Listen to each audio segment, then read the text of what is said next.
Good morning. It's time for jail, apparently. I like that the home screen is not called a home screen. Sure, the title screen changes as the story goes on. Yes. Please continue. To court! 20th of February, 9:23 a.m. The Old Bailey defendant's antechamber.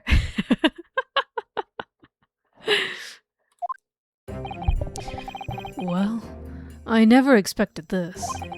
Who'd have thought we'd make it back here so soon? Yes.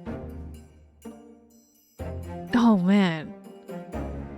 Well, my going theory is that, but the last two characters fucking threw me off, man. They introduced like right at the last minute of the previous part, two new characters. So I don't know what happened to my first murder theory, where I think wait, do we have them in the court record? People? Yeah. No. Yes, we do. So we learned that these two, John Garrideb and Joanne Garrideb, on the day of the murder, at the same time of the murder, they were having a fight, and Joanne Garrideb was throwing shit all over the place. She could have accidentally thrown a knife through the window, which stabbed the victim. Do we have evidence of what happened to the victim? No. The victim was stabbed. She's not dead, but that's my theory for now. It was all an accident. It was not our defendant. This poor man just witnessed the stabbing. But did he say he saw someone? No, I think he just saw a stabbed woman, right, in the fog. So I think my idea is still very sound.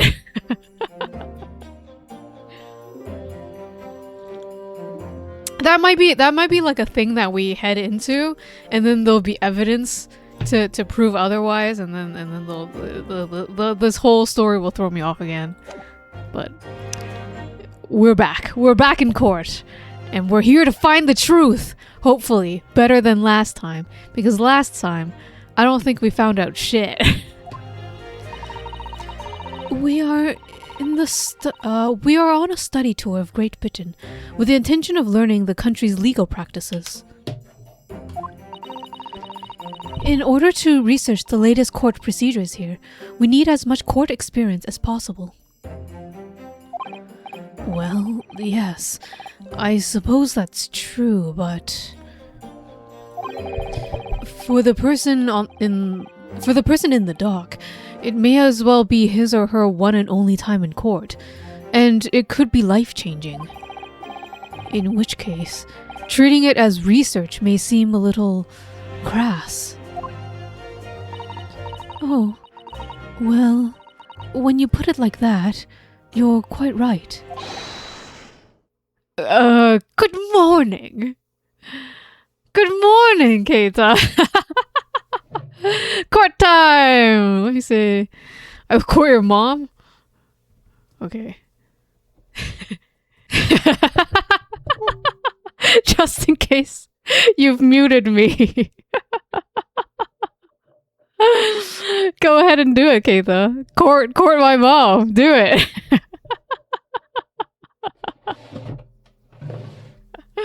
Here, let me say good morning to you in case you have me muted. Good morning. Good morning.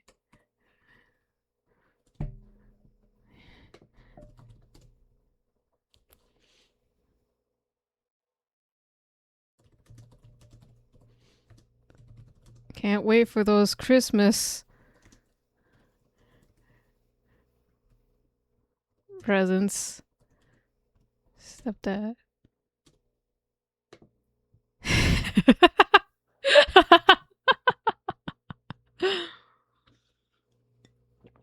Alright. Let's continue.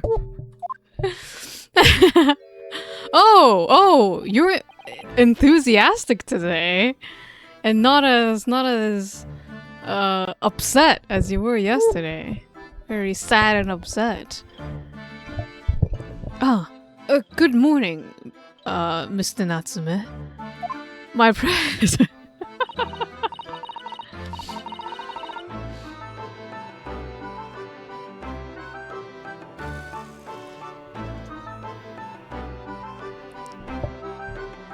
The dad who stepped up? Nah, the dad who stepped away. Oh no.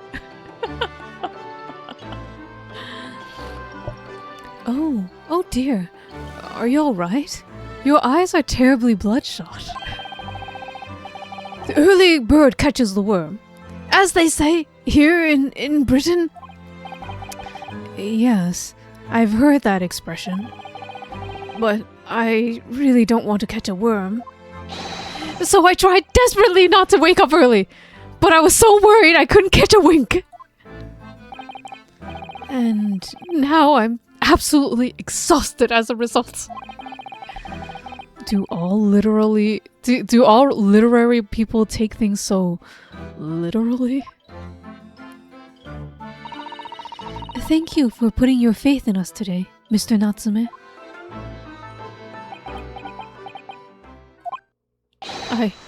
I wish I had 9 lives! My whole future hangs in the balance. I'm too terrified to tremble! Really? Oh, thank you for the brain cell.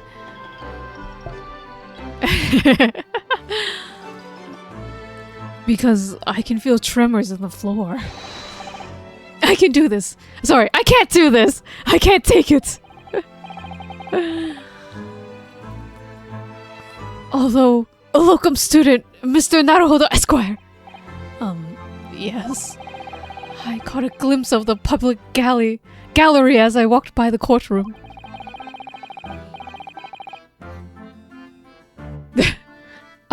It looked like the opening night of the opera. There were so many people. I had no idea my case was such a notorious affair here in London. Oh, neither did I. Wasn't it because this is between a Japanese exchange student like murdering a British citizen? So this is like a fight between countries. Everybody wants to see the not disaster, but probably disaster. Everybody's here for the gossip.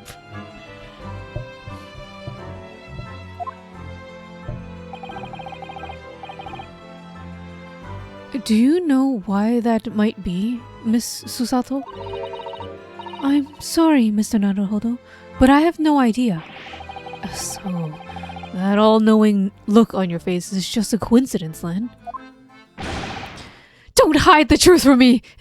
It's because of the Reaper, isn't it? Lord Van Zeeks? Is that right, Miss Susato? I purchased as many different newspapers as I could find this morning. And yes, who's advertising this? This seems really suspicious. Like, I know Lord Van Zeeks, Baroque Van Zeeks, is pretty famous, but I feel like there's somebody behind the deaths of his prosecuted and his notoriety. Lord Van Zeeks is on the front page of every one. I knew it. Sometime after the prosecutor was dubbed the Reaper of the Bailey, he stopped appearing in court, it seems. It's been several years now, in fact, until the day before yesterday. That's really suspicious. Yes. Inspector Gregson told us something similar, didn't he?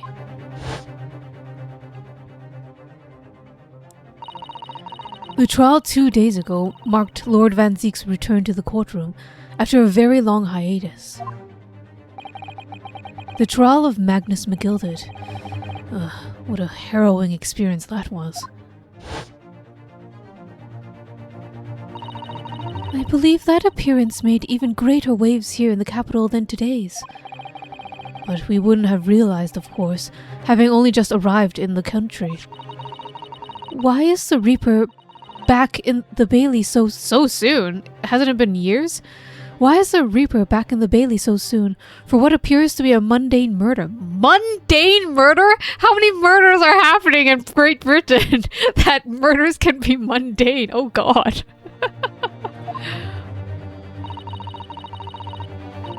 Also, it's not a murder. The lady's not dead, right? She's in the hospital.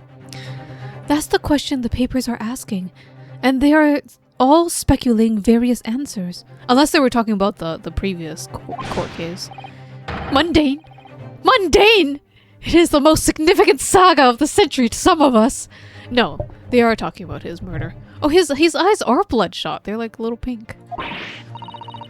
Oh dear. I meant no offense, Mr. Natsume, but that is how the papers are describing it.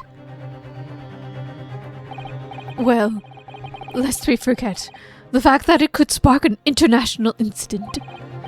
Obviously, the reappearance of this infamous prosecutor has caught people's attention. But there's another blatant similarity with the trial of 2 days ago. Yes, I agree. Locum student, Mr. Naruhodo Esquire. It's you! Me? Well, I suppose that's true. Both times, it is you who stands against this legendary prosecutor. It can only mean that you're friends with the Reaper! Please! I don't rub shoulders with Deathbringers. I'm afraid that there's really only one other explanation. It can only be another example, Mr. Naruhodo, of your uncommon bad luck. Thanks for that. Oh, this is just my luck. Why must I be represented by a man with such frail fortune? But the least lucky lawyer alive! Well, let's not forget that it was you, Mr. Natsume, who asked me to represent you. Yes, it's true that I'm just a student, new to London, with little way of experience or skill or luck. But I promise you this. I will fight your corner until the bitter end, and I will believe in you, Mr. Natsume. Oh, benevolent, locum student, Mr. Naruhodo Esquire. You're not alone here with us, Mr. Natsume. Whatever happens, we will always be on your side. Oh, benevolent, non-locum assistant, Miss Mikotoba Esquires. I'm in your debt forever! I shall never forget this great kind... Mr. Natsume, counsel for the defense. The court session is about to begin. Kindly make your way to the courtroom at once. Alright then, Mr. Natsume. It's time. Let's go. Yes!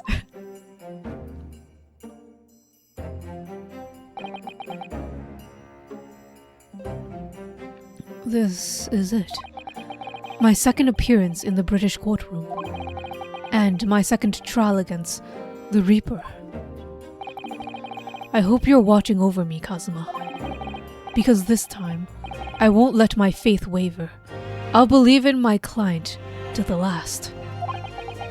Just like you believed in me. I believe I can do this now. I'm ready for this fight.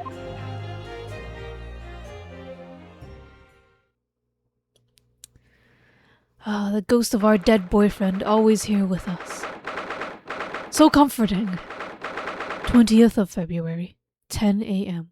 The Old Bailey courtroom. Ooh, it's a whole new cast. Oh, wait, the Bait is here! Oh, if the maid is part of the jury, is my theory out the window? unless we're here to accuse the jury. In the name of Her Majesty the Queen, I hereby declare this court to be in session. I now call upon the counsel for the prosecution and defense to declare their willingness to proceed. The prosecution is fully prepared, my lord. The defense is ready, my lord. The Nipponese are truly a fascinating breed. Sorry? What? Lord Strongheart has told me a lot about you. Sorry, all about you. That you are a student who arrived in London but 2 days ago. A mere amateur. Do you have a point? Being a compatriot, you feel compelled to try to help the accused, I suppose. Typical Nipponese arrogance.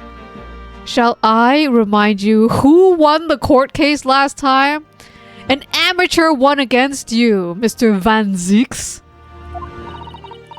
Forgive me, but I do not believe arrogance is an appropriate description.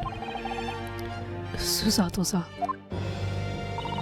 After all, at our previous encounter, the defendant was found to be innocent. Ugh, drinking so early.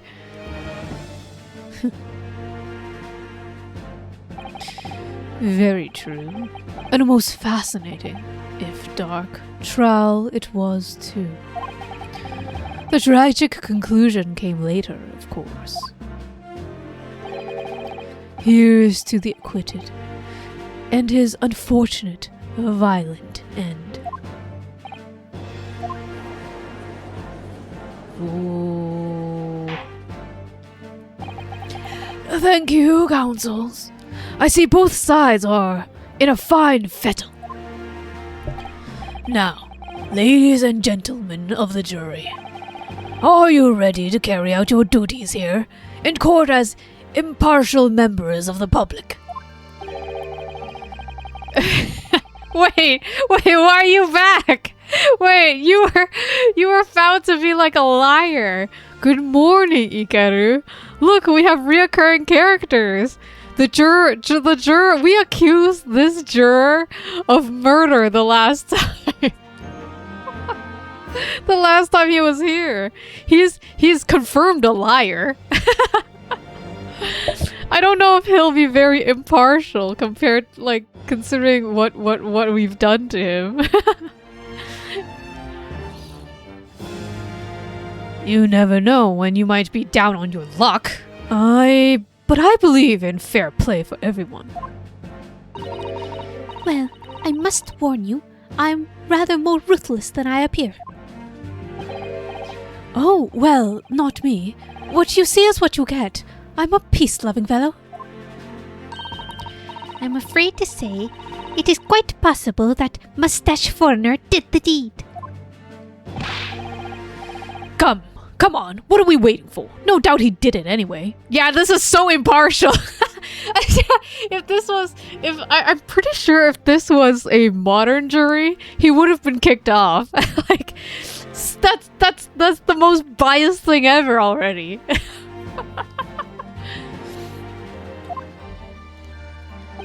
Hey, sorry, didn't quite catch that. And someone with a hearing impairment probably would not be in the jury either. I don't know.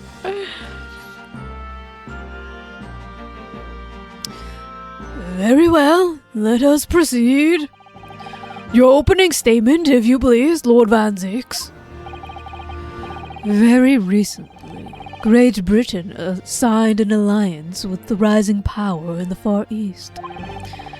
The accused on the dock today is a student from that same land, a certain Mr. Soseki Natsume. And while our country has extended this foreign student the warmest of welcomes, regrettably, The kindness has not returned. In fact, this student is accused of a most sinister act. That's our first chalice throw. Of plunging a knife into the back of an innocent woman who was doing nothing but walking down the street. Oh, bedtime story, of course, Ikaru. As I sure will. Actually, I looked at how many pages we have left and how much I read last time, which was I didn't realize I read it an entire goddamn hour. But if I keep reading at that pace, it might be 3-ish more times that I have to in order to finish the book. Oh my god. I will do my best. A knife crime? I tell you from bitter experience, those are the worst. Bloody oath they are. From bitter experience, eh? Just look at that sallow complexion and short stature. He's one of those dreadful Japanese. Wow! I mean, we knew like a lot of the characters were going to be racist. Like that's just the narrative that's going here. But goddamn.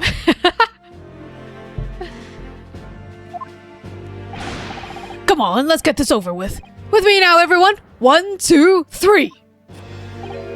Hey, sorry, I didn't quite catch that. Pray forgive the discourtesy of smashing my hallowed chalice here in this great chamber. Allow me to call the first witness to the stand. Very well. Bailiff, lead the inspector in, please. Wow, we're actually getting an inspector.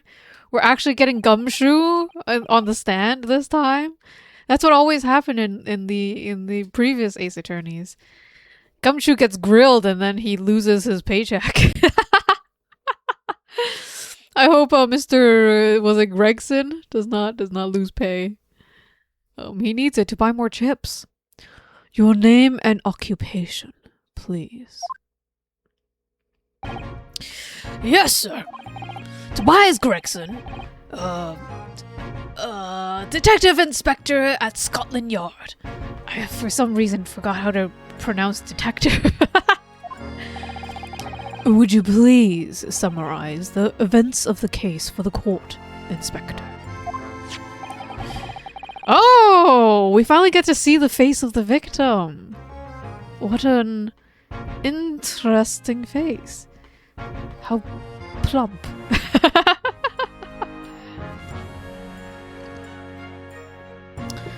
The victim is thought to be the young woman. Thought to be? I guess they don't hold ID, I guess. The victim is thought to be the young woman in her 20s by the name of Olive Green.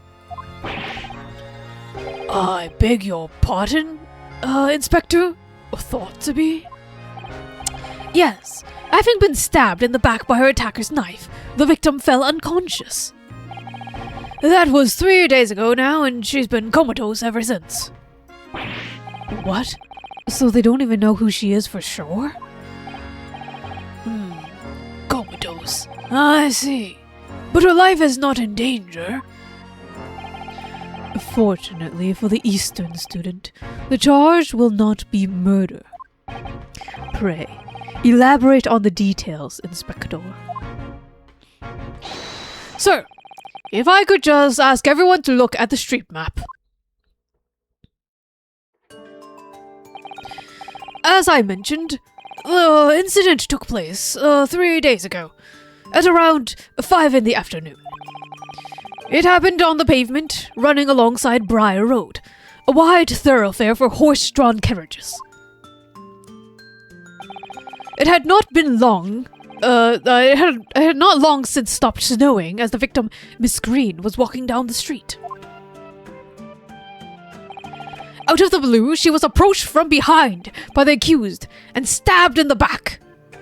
Oh, we got these little portraits now. So cute. Wait, are the portraits on the court record? Have I been missing that the entire time?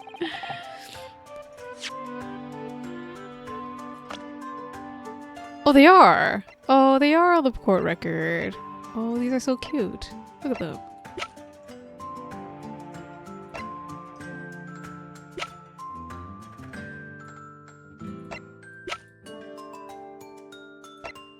Wait, though concrete details about the man are not forthcoming. The victim of this case, who was found with a knife in her back. Luckily, the wound didn't prove fatal, but the woman remains unconscious in her hospital bed. Interesting, interesting. Luckily, the young lady's life was spared. She's currently being treated at one of the city's hospitals. But being unconscious as she is, we've been unable to take a statement from her, of course. This is the case file with everything we know about the victim so far. Thank you, Inspector. The court will accept the documents as evidence, if you please. A file containing an overview of the case and details about the victim. She was found with a knife in her back and currently in hospital, yet to regain consciousness. Let me check it actually. Examine, please. Incident report. Details. Young woman rendered unconscious following a stab wound to the back. Victim, olive green, female, stout build, early 20s. Location, pavement of Briar Road, east side. Reporting officer, Rolly Beat. Additional notes. The victim remains unconscious. Her name was gleaned from her personal effects. Other details are unknown. Apart from the single stab wound from a large knife, no other signs of injury were observed. The assailant was seen running away by the reporting officer and was successfully arrested the following day. What of the weapon that was used? Sir, I have that here. It was removed from the victim's back. Oh. Can we put that into evidence too? Ouch. That big thing is starting to make me scared to walk down the street now. With a heavy blade like that, almost anybody would have been able to stab the poor woman. Even the scraggly-looking Soseki-san, I suppose. A common or garden jackknife, I would say. Rather nondescript. Thank you, Inspector. The court accepts the blade as evidence. A large but commonplace folding knife. It was found lodged in the victim's back. Now then, what do we know of the motive? Money or valuables, I assume? Let me see the knife. Can we open it? Shink! Ooh, the tip is blunt. Oh, thank you for the brain cell, Keita. Thank you. I don't quite need to thonk yet, but I will be thonking later. When it is time to grill everybody. Oh, look here, Mr. Naruhodo. Just at the tip. A small piece of the blade seems to be missing.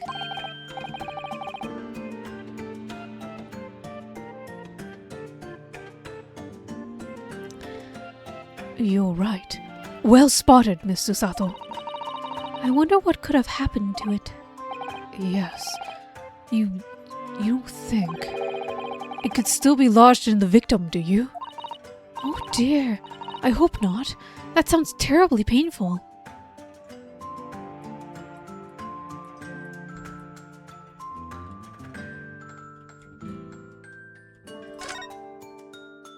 Shrink. Ooh.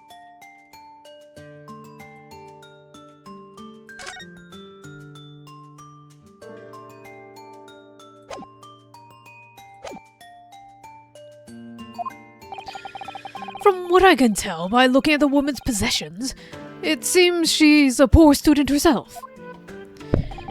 Hard to imagine she could have anything much worth pinching, my lord. I see. Well, in that case, we are looking at the deep-seated resentment towards the victim. I'm afraid I couldn't say. Apart from visiting second-hand shops, the defendant, Mr. Natsume, doesn't appear to get out much. At this moment in time, we haven't been able to establish any sort of connection between him and the victim. Yes!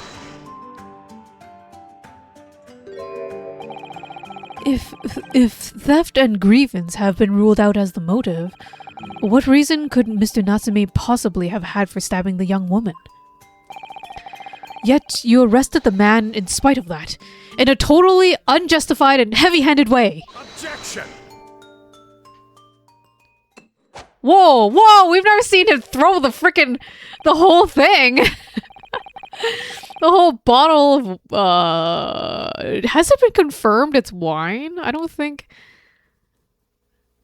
I actually don't know. It's blood. It's absolutely blood for this vampire man. Pray forgive the discourtesy of flinging a freshly uncorked bottle into the public gallery. But your words have soured this hallowed bouquet. For it is you, my learned friend, who is being heavy-handed here. What? Scotland Yard does not arrest people without good cause. That should be beyond question. Inspector Gregson, the prosecution calls you for your formal testimony. Explain to the court precisely why the constabulary came to arrest the Nipponese student. Yes, sir!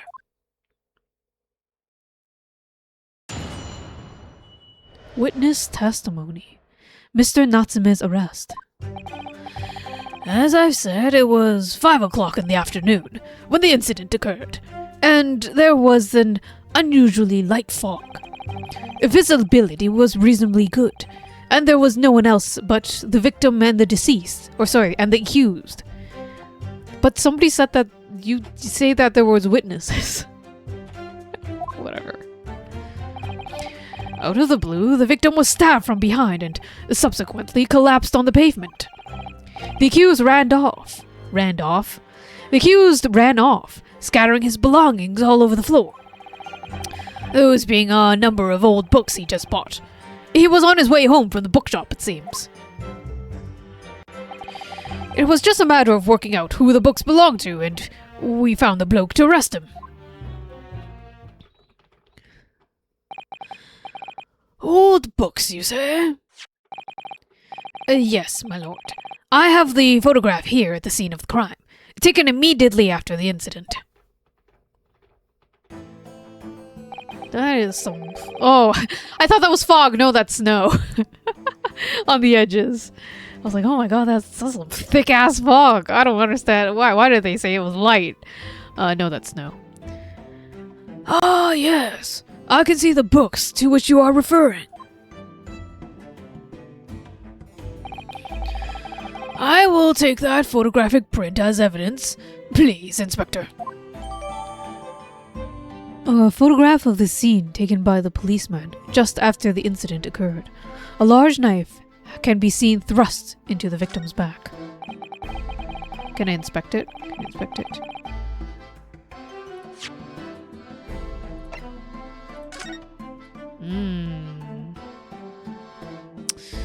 I don't see anything particularly weird right now. Besides having a hat. Hats are suspicious in this game. So very suspicious. A bag with the button? The button is suspicious. You Nipponese are a spineless breed. Too cowardly to admit defeat. Denying everything despite overwhelming evidence to the contrary. Well, that's kind of The whole point of court. And the defense. Forgive me, Lord Van Zieks, but the defendant is not denying everything, as you put it. What are you doing, Miss Susato? Do go on. Mr. Natsume has admitted to playing some part in the incident. Isn't that right, Mr. Naruhodo? Well, now that you mention it, when we visited him in the prison yesterday, he did tell us what had happened, what had all happened. As I was walking along that accursed pavement, I could make out a sole silhouette of another ahead of me. A woman, wearing a green overcoat she was, and just as I went to overtake her, she suddenly let out a scream and collapsed into the cold, hard slabs of the stone at my feet. I was terrified. I had to get away from there. So I ran as fast as my legs could carry me by the accursed lodgings, or back to my. A green overcoat. Well, that's exactly what the woman in the print is wearing. Oh my. A photographic print in full color. What will the world come up with next? The defendant has done nothing more than admit he fled the scene of the terrifying incident. That does not mean that he's guilty of the heinous crime of stabbing a woman in the back. There was nobody else there at that time.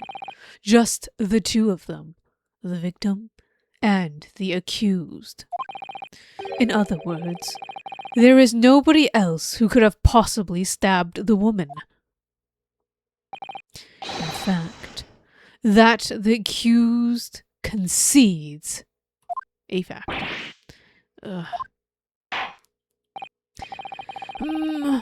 Seems this cross-examination could be proved pivotal, counsel. Proceed, please. Yes, my lord. Nothing for it. I have to use this cross-examination to turn the tables here. It's our only chance. I feel like you're going to say that a lot. It's our only chance. God, I love that stained glass. Mr. Natsume's arrest. As I said, it was 5 o'clock in the afternoon when the incident occurred, and there was an unusually light fog. Hold it! The light fog, you say? Well, light for London. You could see the opposite side of the street for once. Not much further, though. That's light, is it?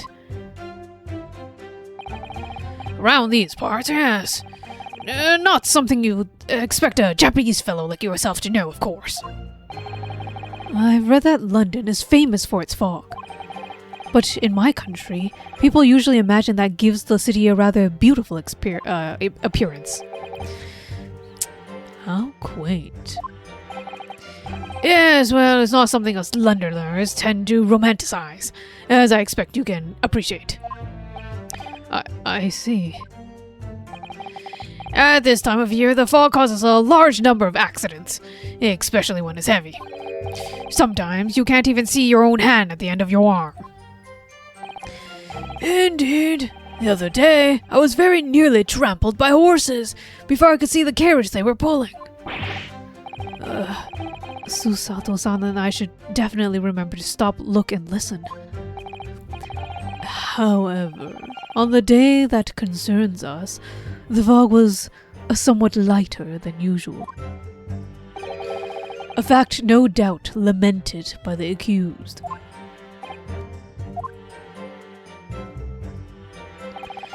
Visibility was reasonably good, and there was no one else but the victim and the accused. Hold it! How are you able to state that with certainty? Quite simply, my learned friend, because that is what the witnesses to the crime has told us. Ah, yes. Inspector Gregson mentioned the witnesses yesterday, didn't he? That's right. One of them is a policeman, I believe, from the Scotland Yard. That's correct, ma'am. Then we must hear their testimony. The prosecution will of course call them to the stand, should it be necessary. But wait a minute. At 5 o'clock in the afternoon, in the middle of winter, it would have been dark already. No matter how light the fog might have been, no one could have seen... I'm aware of the situation in your tiny island on the east. But here in the capital city of Great Britain, all main roads are illuminated by the light... fuck! All main roads are illuminated in the night by gas streetlights. The prosecution believes there would have been ample light by which to witness the crime. Quite. Here in London, for the first time in history, mankind has completely conquered the darkness. Which means we really need to hear those witness statements. If I could just get through the fog of this cross-examination, maybe we'll be able to. It seems the counsel for the defense is taking stock. Continue with your testimony, Inspector. Out of the blue, the victim was stabbed from behind the back and subsequently collapsed to the pavement. Hold it! From behind, you say? That's right, as you can see from this print.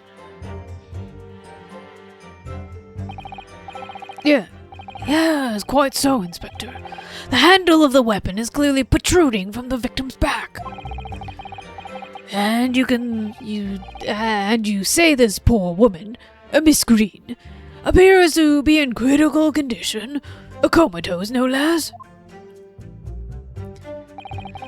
I'm afraid so, my lord, yes. She's being treated at Bart's. I was hopeful she'd come round before the trial started, so I could take a statement, but it wasn't to be. Yes, that is indeed a pity. It would have been most illuminating to hear the victim's own accounts of events.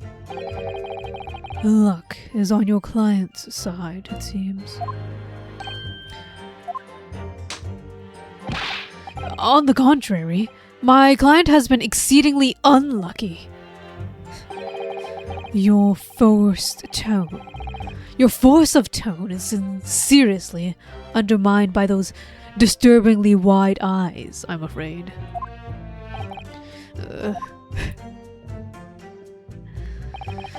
The accused ran off, scattering his belongings all over the floor. Hold it!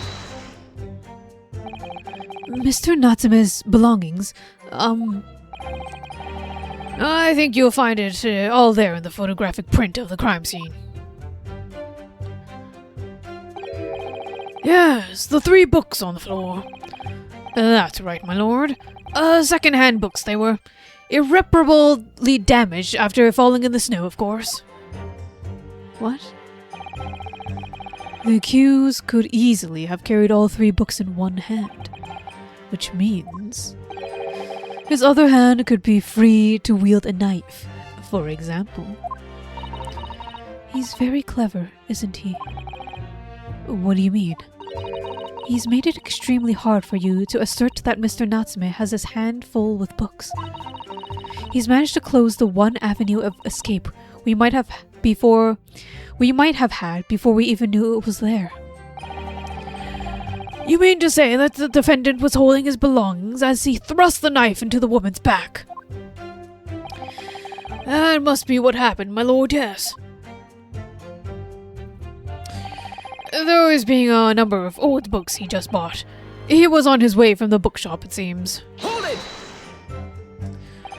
The defendant apparently visits a second-hand bookshop on a daily basis.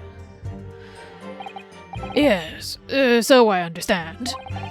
A shop full of old English literature. I commend the accused of the lofty subject matter of his scholarly attention. The bloke's room was stacked floor to ceiling with those musty old books. Can you tell us more about the bookshop in question? Please, Inspector. Well, if I must, I'll have to ask you to look at the street map again, I'm afraid. The closest second-hand bookshop to the accused's lodgings is here, a Bourbon Books. The little place on the corner of Briar Road and Meerschaum Street. Meerschaum? Meerschaum? I think I said that right. Sure, whatever. As it happens, the accused is currently living in lodgings on the other side of Briar Road, on the opposite end. Which means it doesn't take a genius to work out the route he would have taken home. Something like this. A street map of the local the information. Good morning, Zisha. Are you putting your thinky thoughts? What's your theory? Who killed Miss Green? Who stabbed? Seashore, who stabbed? I think we won't get a clearer picture without the witnesses, though. Although I have a feeling that even after the witnesses, I feel like the witnesses would make it more confusing. Whoopst! Yes, I concur with your conclusion, Inspector. The defendant would certainly have passed the scene of the crime on his way home from that particular shop. Mr. Naruhodo, I think that's what the inspector just told us could turn out to be of vital importance. Yes, I agree. The most important point is that the inspector just made being the bookshop's location? Whoa, wait. Oh, no. It's because the secondhand bookshop is not Bourbon Books, I believe. Examine. Yeah, it's your books. That's what I thought. I was like, Bourbon Books doesn't sound familiar at all. The bookshop's name, please. Inspector Gregson, may I ask you a favor? What? Would you kindly add the name of the bookshop to your formal testimony, please? I believe it may be of vital importance. Maybe? Oh, well, you know. I mean, yes, it could be a very important clue. Very well. Not that I can see it being any great significance. But please, revise your testimony accordingly, Inspector. Yes, sir, my lord. Whatever you say. Could that be any more sardonic? It was on his way home from Bourbon Books, a second-hand bookshop he apparently patronizes.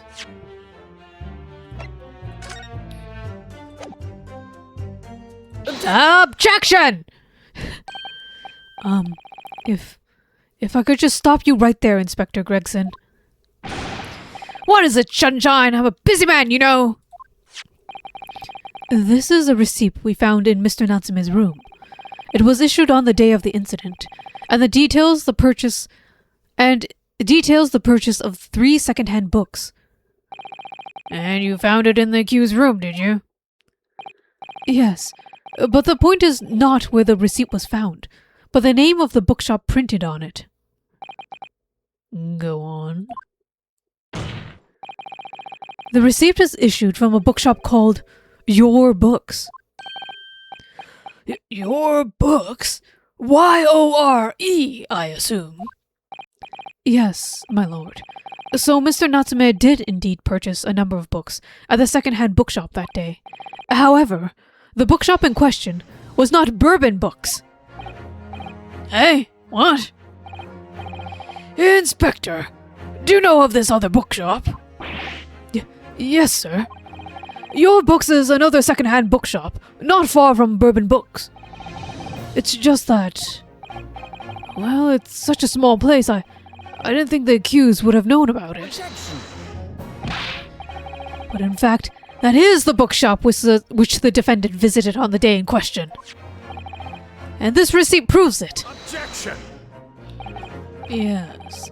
For what difference it makes. Wherever the man purchased his musty tomes, it makes no difference to the final analysis. Objection! I disagree.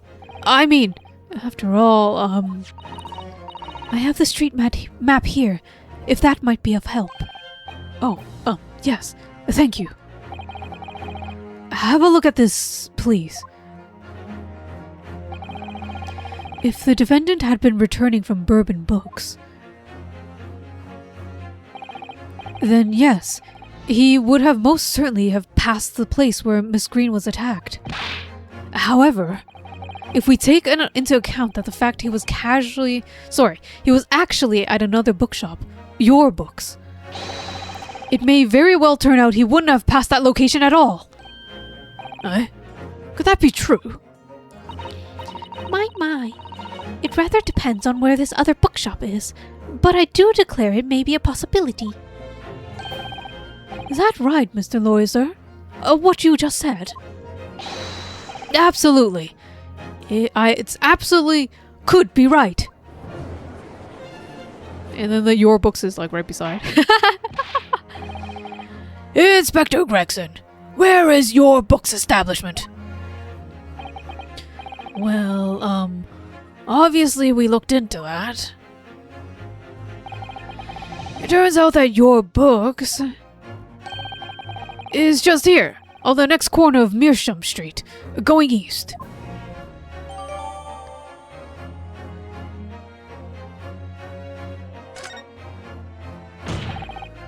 And there we have it. As you can see clearly now... Oh.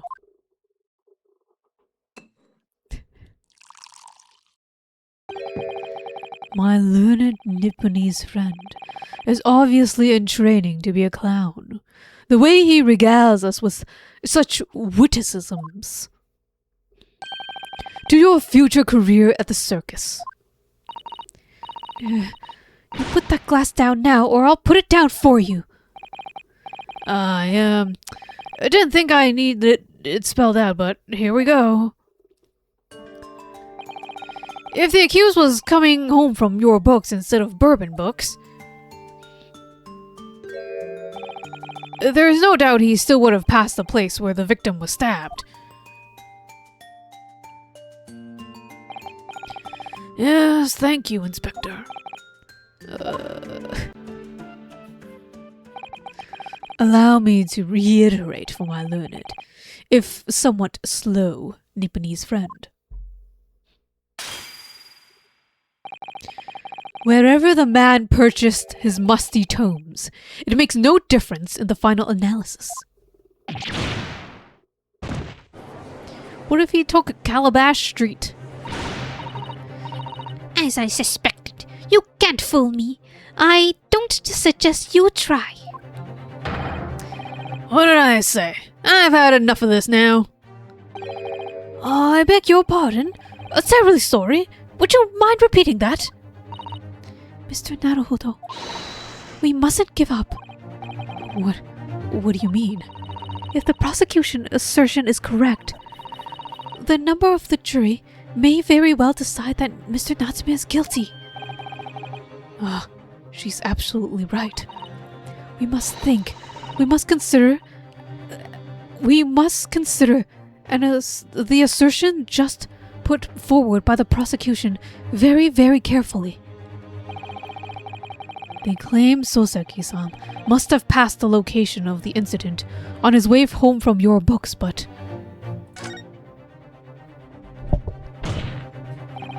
The assertion just made by the prosecution is fundamentally flawed. Explain yourself, counsel. Yes, my lord. You can see what I mean on this map. When returning from your books to his lodgings, Mr. Natsume could have followed the route suggested by the prosecution. However, that isn't the only conceivable route to take between the two places.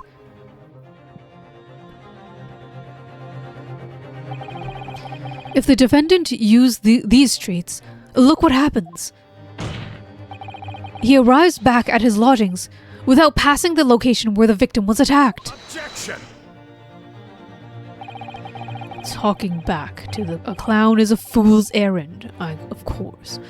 However, I feel compelled to point out that that route is what's commonly referred to as the long way round. On a cool winter's night, why would any man choose to take a longer route home? So he doesn't have to take the main road because he's so fucking shut-in. Well,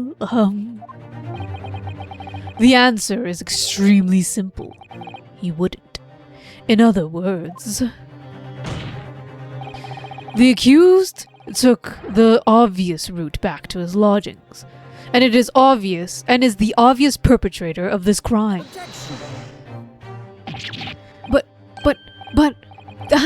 Yes, I've got it. Obviously, we must ask the man himself. Ask Mr. Natsume which route he took home. I have already informed the court of the accused's response to such questioning. He claims he has no recollection.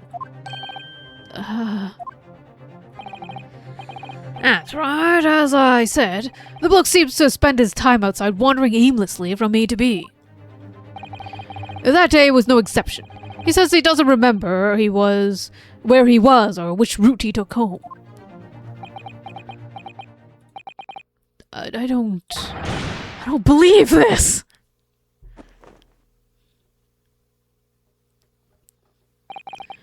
I thank you, my learned friend, and suggest that we do not waste any more of the court's time by wandering aimlessly around this subject. Pray, what say you, insightful jurors? But even if that's the case, the defense still...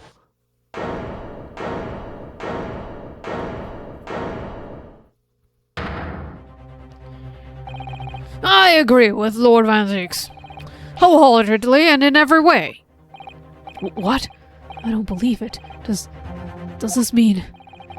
We members of the jury are completely convinced now.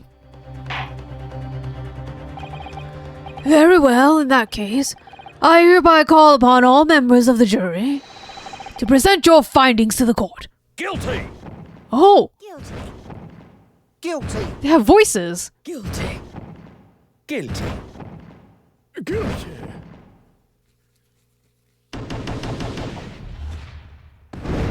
Are we gonna have to make them... We're gonna have to pit them against each other again. Is this gonna happen in every case where we have to pit them against each other?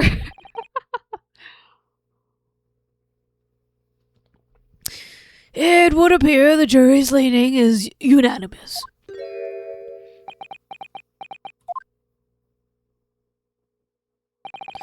To the insightful members of the jury, I applaud your brave resolve.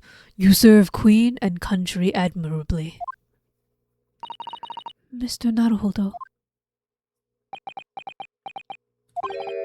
No, not yet. This isn't over yet. I still have one last chance to sway the opinion of the jury. I have to tip the balance of those scales the other way. I have to turn this around. Somehow.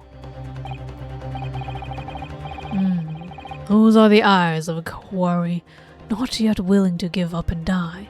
Fight! Fight! Fight! Fight! Jury! Fight! Fight! Battle each other! To the death pits! I presume you intend to wield your rights again in this trial. Rights of the defense written in the antiquated British law that should have been buried long ago. Call it antiquated if you will, but it's the defense's prerogative to carry out a summation examination if it so chooses. Very well, counsel. In accordance with the letter of the law, we shall proceed with a summation examination. Are the members of the jury ready, Mr. Foreman? Of course we are ready. I'm all too familiar with that Nipponese whippersnapper and his uncouth refusal to throw in his alley. Uncouth? Is it like uncouth? Define uncouth. Dictionary.com, what do you say? Unpleasant. It's Australian slang. Why is there Australian slang? Of 1910 to 15 origin. Uncouth. It does sound like uncouth. Unpleasant, unattractive, unacceptable, just bad in general. Alright. Very well then. Ladies and gentlemen of the jury. If you would explain on what grounds you have determined the defendant to be guilty.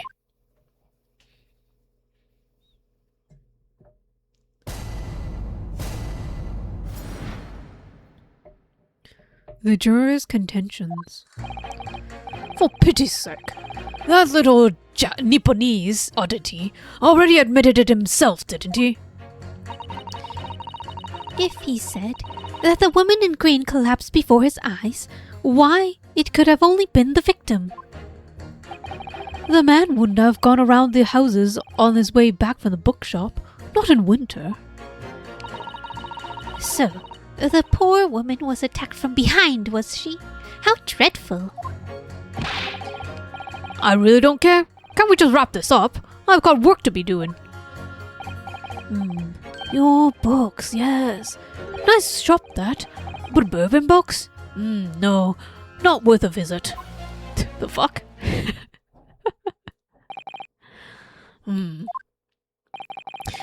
With only minor exceptions, the reasons for finding the defendant guilty are all too clear.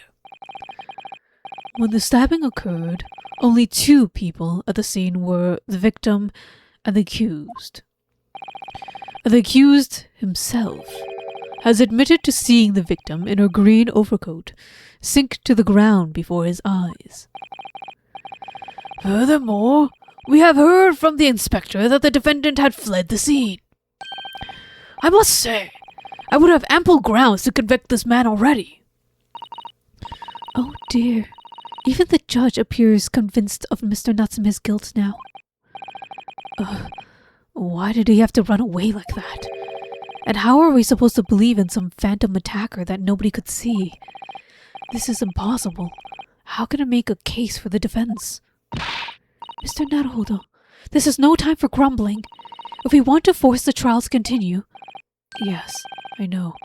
I have to turn the tide, and I must make the jurors change their minds. Well, 4 of them at least. Exactly. We have no choice but to forge forward. You have the floor now, counsel. Begin your summation examination. Yes, my lord. I just need to keep this trial going somehow, whatever it takes. Come on, Runosuke. You can do it. Oh. Have we seen it? Yeah, we have, right? The last time. Summation examination happened. We got to see the full model. And the inspector's in the background blinking. Do you blink, Runosuke? You do! The defense's rebuttal. For pity's sake, that little Nipponese oddity already admitted it himself, did he? Press. Press everything. Excuse me, but... Aren't you... Yes, that's right. I was in the witness stand myself just 2 days ago. Yes, I had a feeling I knew your face. Or the side of it, anyway. If I remember correctly, you're a banker, aren't you? That's right. After the gold rush down under, I came back to London to work. It was all going swimmingly until you started fossicking about. Bruce Fairplay was a man of repute. Well, now at least you don't have debt because the person you owe is dead. Aren't you happy? Sorry? Don't think I've forgotten how you treated me the other day. You had me and that young hatter pegged as criminals. Well, you know, Water under the bridge. Now, there's all sorts of rumors buzzing about. And the police have been badgering me non-stop. If I could turn back the clock. Well, anyway, I don't know about the latter. But at least I'm in the clear now. And free to make up my own mind about who's guilty and who isn't. Thank goodness. Alright. Maybe I might struggle to change this man's mind, given our awkward history. Oh dear. I wonder what's become of Mr. First now. Oh, she's also on the stand. I didn't realize. She's beside us on the stand. If he said that the woman in green collapsed before his eyes, why, it can only have been the victim. Hold it! You're right at the time of the incident. The defendant admits to have seen someone wearing a green overcoat walking ahead of him. Well, quite. That's precisely my point. Clearly, that someone wearing green was the victim. And clearly, that funny little Nipponese man with the disturbing mustache is the culprit. But let us not forget, madam, the defendant vehemently denies attacking the woman. Why, of course he does. If he admits to stabbing her, his life is over. That man obviously is a liver-faced coward. Honestly, claiming the woman simply collapsed before his eyes. But if that's a lie you're suggesting, do you not think he would have concocted something more credible? Oh, I really couldn't say. After all, you are foreign. Who's to say what goes through your funny little minds? I could tell you what's going through my funny little mind right now, but you wouldn't like it. I do declare that the man has already made the admission. He himself has stated that there is nobody else around. Surely the conclusion is obvious. No one could possibly have committed this awful crime. If no one else could have done it, the accusation must be the man. Really, it couldn't be more simple. Your argument is compelling in its simplicity, I must admit. Oh my, you're too kind, my lord. That went well for her. That man wouldn't have gone around the houses on his way back from the bookshop. Not in winter. Hold it! But you can't deny that there are other routes Mr. Natsume could have taken from your books. Oh yes. Like you drew on the map, you mean? What was that? Calabash Road or something? Precisely. But it seems to me that what counts is whether the little Japanese fellow actually went that way or not. Well, yes, that's true. And at the moment, there is no proof that shows he did, is there? Well, yes, that's true as well. And as I understand it, the accused himself doesn't remember which way he went, does it? Well, yes, that's annoyingly true. Winter nights are dark and cold, so the way I see it, you'd want to go home as quickly as possible. Well, yes. Why is this all true? Oh, so really, the only thing makes sense is that he went home along Briar Road. I'm supposed to be convincing you here. I've given it a lot of thought, you know. I didn't just make up my mind on whim that he did it. I mean, if there's some logical reason why he might have gone to Calabash Roadway, it'd be different. I'd be happy to reconsider my position in that case. Honest, I would. A reason why Soseki might have taken the longer way home. Yes, a good reason. I don't imagine you'll be able to sway this young man's opinion without one. Do we have anything? It says...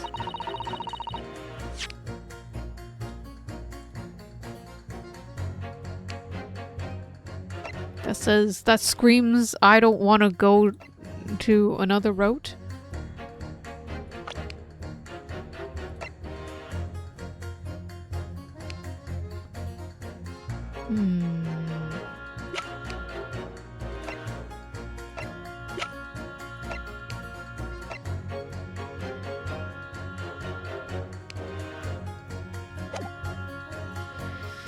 So, the poor woman was attacked from behind, was she?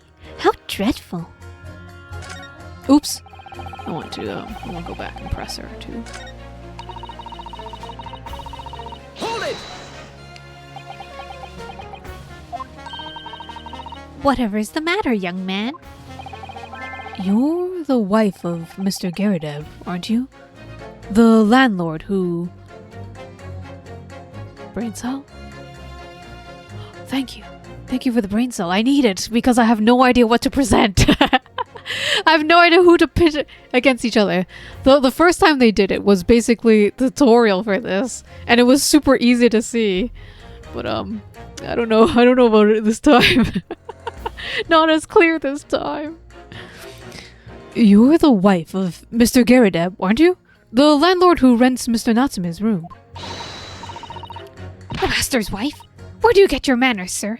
I'm the maid! The maid, you understand? She's keeping up the charade? This is gonna be awkward. Why didn't you mention this yesterday? That you've been selected for the jury in this trial, I mean. Well, I was told not to mention it to anyone until the day of the trial, you see. It was in the letter I received. The instructions were very clear, and so I'm afraid I have no choice. I see. Anyways, Mr. Natsume, the defendant, takes lodgings in your master's house, doesn't he? Yes, that's right. Although he's only been a little over a week now. And in that time, surely you must have taken stock of his character. Does Mr. Natsume look like the kind of man who would commit such a crime? She's gonna say yes! Oh my goodness me, yes! He's just the sort! What? Spending all this time in the dark, dingy room, sporting that unscrupulous mustache. Guys, don't have mustaches. Apparently that means you do crime. That man never speaks. And don't get me started on these shifty eyes. All the neighbors are talking about him.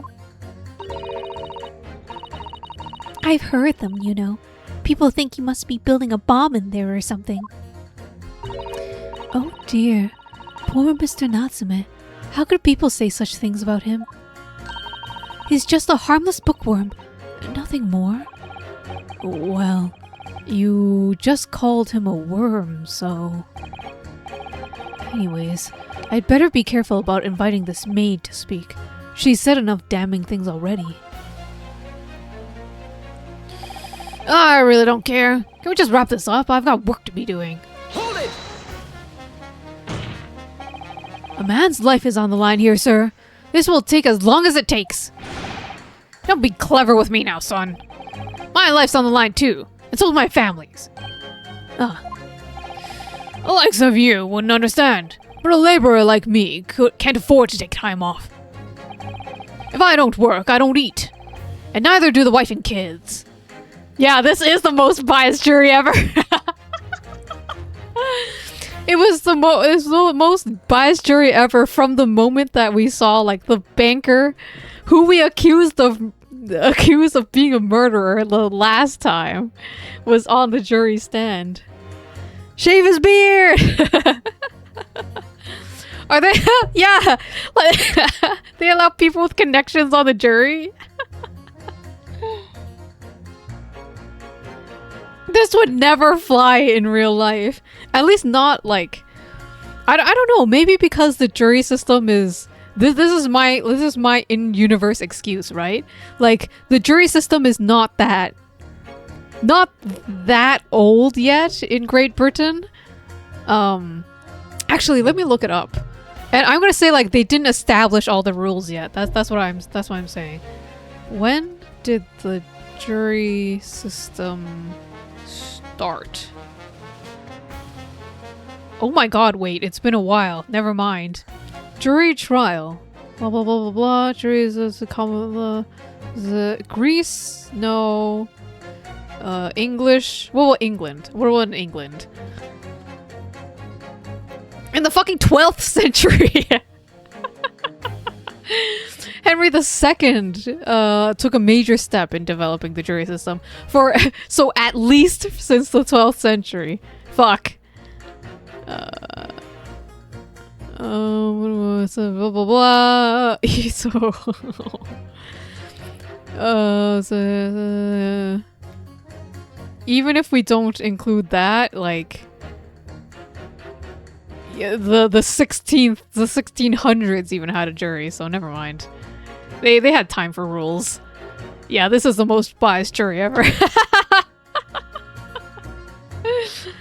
Obviously, in video game land, these types of bias rules are out the window, but yeah. The jury is crazy biased. Oh, I see. That must be very hard. I go to the union every morning and find out what needs doing. If you're late and the work's taken, that's tough. This time of year, there's water and gas supply pipes bursting right and center. Left, right, and center. They're after cheap labor and get roads dug up and fix it. It's a hard slog from dawn to dusk, it is. So, you were out digging up roads on the day of the incident as well, were you? That's right. In fact, if I remember rightly, it was just round the corner from where it all happened. By the old bookshop it was. What? Another coincidence? He's also a witness? That's right. Meerstrom Street it was. Meerstrom Street? Oh, they were doing road work, so he couldn't have taken that route. Oh, shit! On the map, Mr. Naruhodo, there's only 3 named streets. Witness and jury, yeah. Jury number 5. I need you to add that information to your formal statement, please. What's the point of that? Can't we just get the business over with now? Please, sir. Sir, it's important. Fine, I'll do it then. On the day it happened, I was digging up Meerstrom Street from dawn till dusk. Look at the map real quick, just to make sure. Yeah, right beside the bookshop, so there would have been road work here, so he had to take this road. Can we pit them against each other?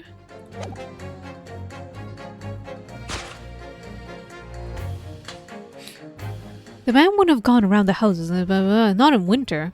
Yeah, pit them. Pit, fight! Objection! The two statements are clearly at odds with one another. At odds, counsel? Explain yourself. Please don't point. It wasn't me, I swear. Yeah, court fight! Fight! Hey, what? I just wanted to get this done and dusted. Well, juror number 3. Oh, me, sir. What do you mean? Juror number 5's words just now are extremely significant. Let's take a moment to consider the implications of what's been said on our map of the local area. On the day in question, Mr. Natsume visited this bookshop to purchase a number of second-hand books. And on the same day, we now know that there were works being carried out on Meerstrom Street, making it impassable. Which means the defendant's route home could not have taken him along Meerstrom Street and down Briar Road. Oh, yes, of course. What do you think, sir? Well, yes. You can't argue with that, can you? We must have had a good 2 yards or more up the pavement. Up. Every gentleman and gentlewoman came along had to turn their back and go the other way round. So, the only conclusion is this. The defendant must have taken the longer route back to his lodgings. Yes, I suppose he must have. I suppose that must be right, eh? Juror number 3, you said the following. the man wouldn't have gone round the houses on his way back from the bookshop. But we see now that he had no choice. Yes! My lord, my judge, sir, if I may. Yes? I don't think in all good conscience that I can say the man's guilty now. Yes, I'd like to see this trial continue so we can get to the bottom of what really happened.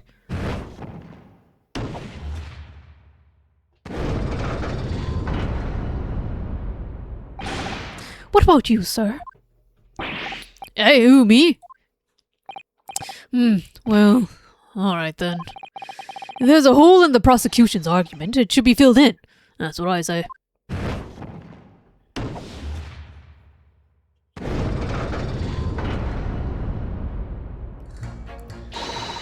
Oh, well done, Mr. Naruhodo. That was wonderful. Well, we've managed to change a couple of minds at least. It strengthened our position somewhat. Yes, it will prompt the other members of the jury to reconsider their stance as well. They'll be asking themselves if their current leanings are really right or not. Now, if we could just identify one more clue or discrepancy that would make them stop doubting Mr. Natsume, we might be able to tip the balance completely. Yes, that's exactly what we've got to do. Van Zieks is looking to bring this trial to an early conclusion. That's what we have to prevent, by whatever means we have at our disposal.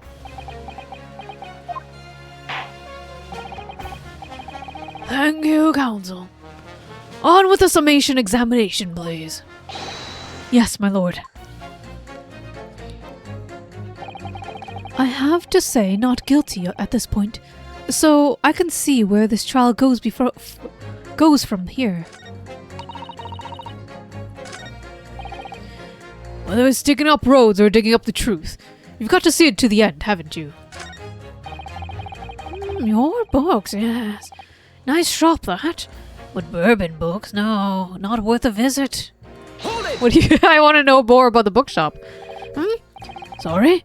Fold it, you say? Fold what? No. What I said was hold it. What I want to ask is, do you visit your books often? I like the old books they have in there, yes. I enjoy reading them over a nice cup of tea.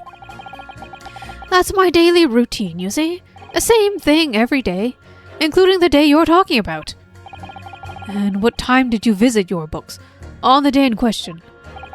Well, I was picking out books in there all afternoon, and it would have been just before 5 that I left.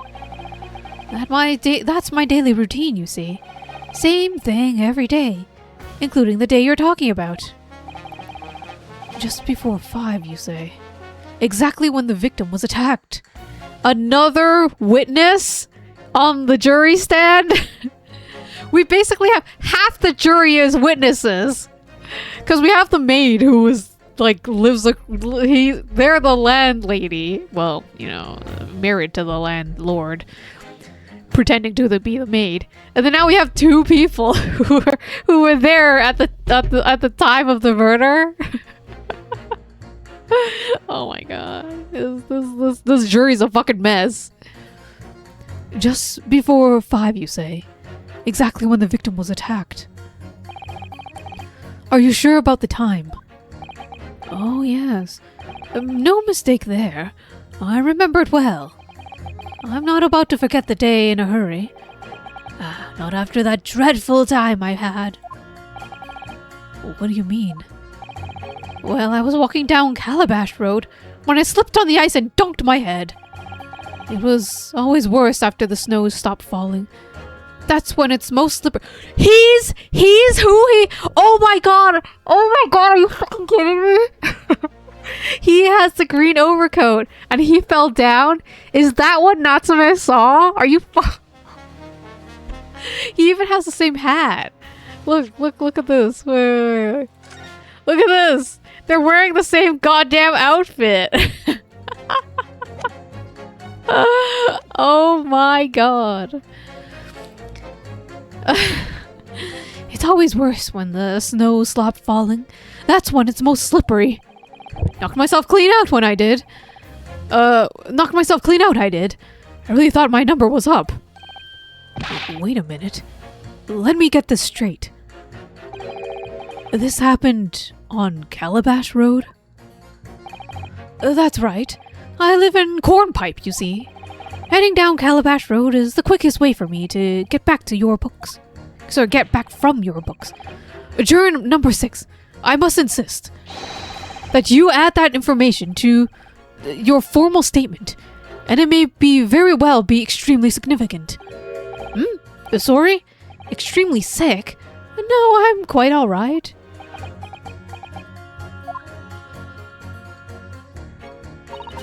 You've changed 2 of the jury's mind, Mr. Naruhodo. Yes, just 2 more to go. Deliver the finishing blow now. It's time to turn the tables here. I wish I knew how to do a Susato takedown. I suppose words will have to suffice for now. Fuck.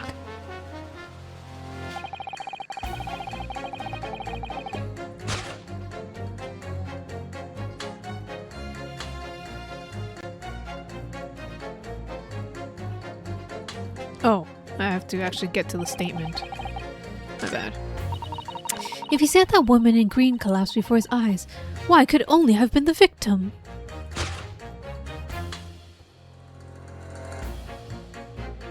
Objection! Those 2 statements are clearly a show a flaw in the juror's reasoning. A flaw? What are you talking about, counsel? Well, juror number 2? Juror number 6? What? Whatever do you mean, sir? I think perhaps the old man didn't hear you. Unbelievable. It's not like I was loud or anything. There's at least one fact of which we can be sure here. The bookshop receipt found in the defendant's room clearly indicates that on the day of the attack, he had been in your books and purchased a number of second-hand titles. He then returned home on foot. But the man says he has no recollection of his return journey. That's correct.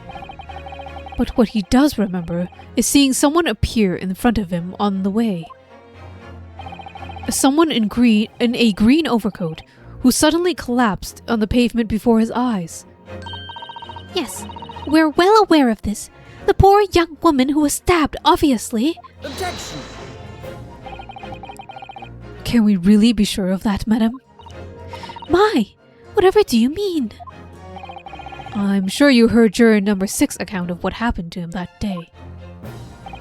That same afternoon, there was somebody else apart from the victim, who was wearing a green overcoat and who fell over on the icy streets in the neighborhood. Oh my!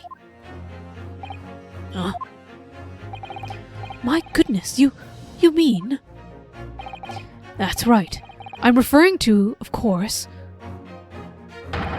the hard of hearing juror number 6. Are you really suggesting that the person in the green overcoat, whom the defendant saw collapse in front of his eyes, was a jolly old gentleman at the end of the bench here with me today? That's entirely possible, yes. After all, the old man has a somewhat similar build to the victim. Oh, would you look at that? My goodness me.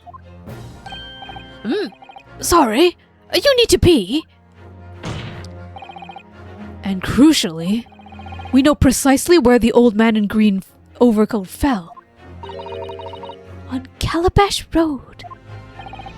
And therefore, if the person who Mr. Natsume saw collapsing in front of him was in fact juror number 6, it means the defendant must have taken the long route back to his lodgings. And if that's true, then clearly the crime scene on Briar Road where the woman was stabbed was not on his way home. Oh my!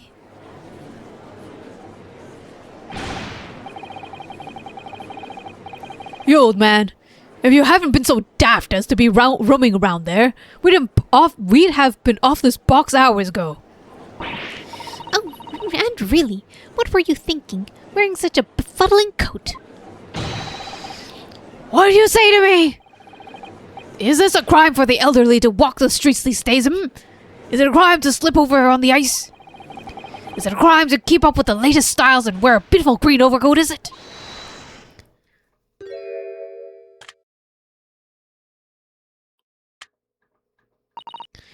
My lord, I do hope it won't cause any inconvenience, but...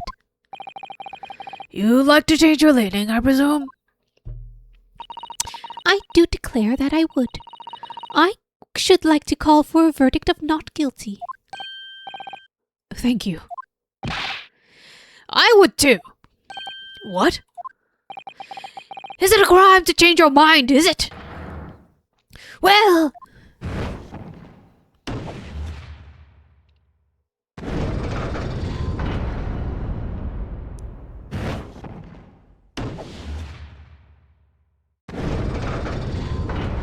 This is so dramatic.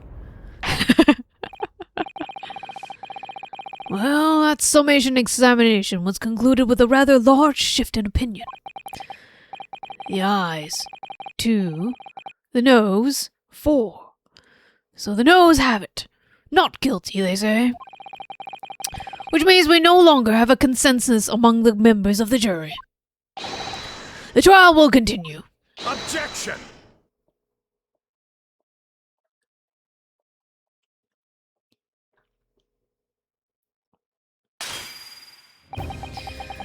Could it seem curlish of me to drink from my hallowed chalice moments after raising an objection?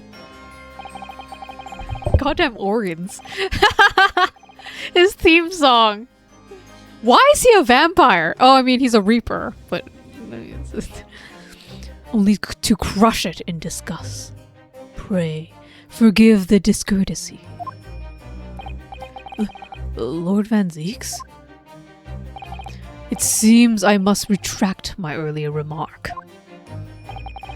What do you mean? I mistakenly credited these jurors with intelligence, but describing them as insightful. Yet we have just witnessed them falling for a cheap trick performed by an Eastern entertainer. Eh? Whatever do you mean? Objection! I haven't tricked anyone. Everything I've said is the truth. Indeed. Stalwart juror number 5 was undoubtedly repairing the roads as he claimed. I believe you said it was a good 2 yards of the pavement which you had excavated, sir? That's right. Took the whole day and they paid me a measly 2pence for it. Now, my learned Nipponese friend, tell me. Do you have any notion of the distance of 2 yards represents? Yeah, it's quite a lot to hop over. But it definitely won't block the road. But he did say people, like, were turning back. That's what the road repair man said. Well, if I'm honest, I have no clue, no. 2 yards is a little less than 2 meters. Less than 2 meters? That's not much at all. And in freedom units, by the way, that's about, what, 3-4 feet? No, almost 5. Let me think. 5, yes.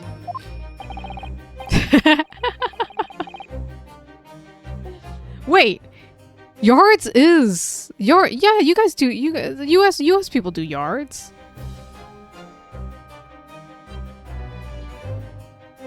At least in fabric.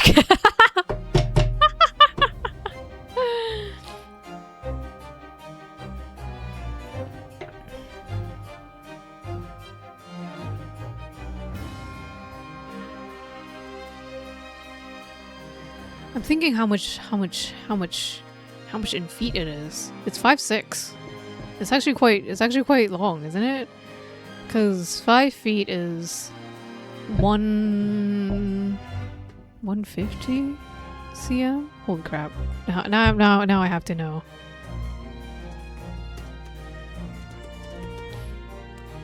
Yeah, 150. So it'd be like 6. Be like 6 feet. That's quite a long distance. I don't know. In other words, a distance readily vaulted by anyone of moderate vigor.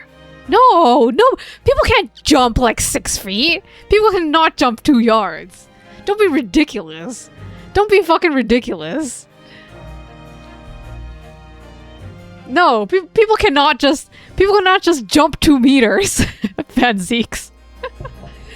Especially not in like winter when it's snowing. No fucking way. Maybe with your long ass legs, Van Zeeks. Which I'm sure you have. Moderate vigor? Fuck no. You think the people of 19th century, 1900s, early 1900s Great Britain, do they have gym in regular education? Do they actually? I don't know. But anyways, do you think the average adult could jump 2 feet? Sorry, not 2 feet, 2 meters? 2 yards? Absolutely not. Absolutely not. No. I will not accept that explanation, Van Zeeks.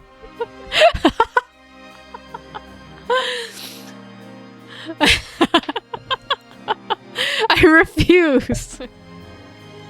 Your explanation sucks. 2 yards is a lot to jump. I'm looking at the ground right now and thinking about 2 yards.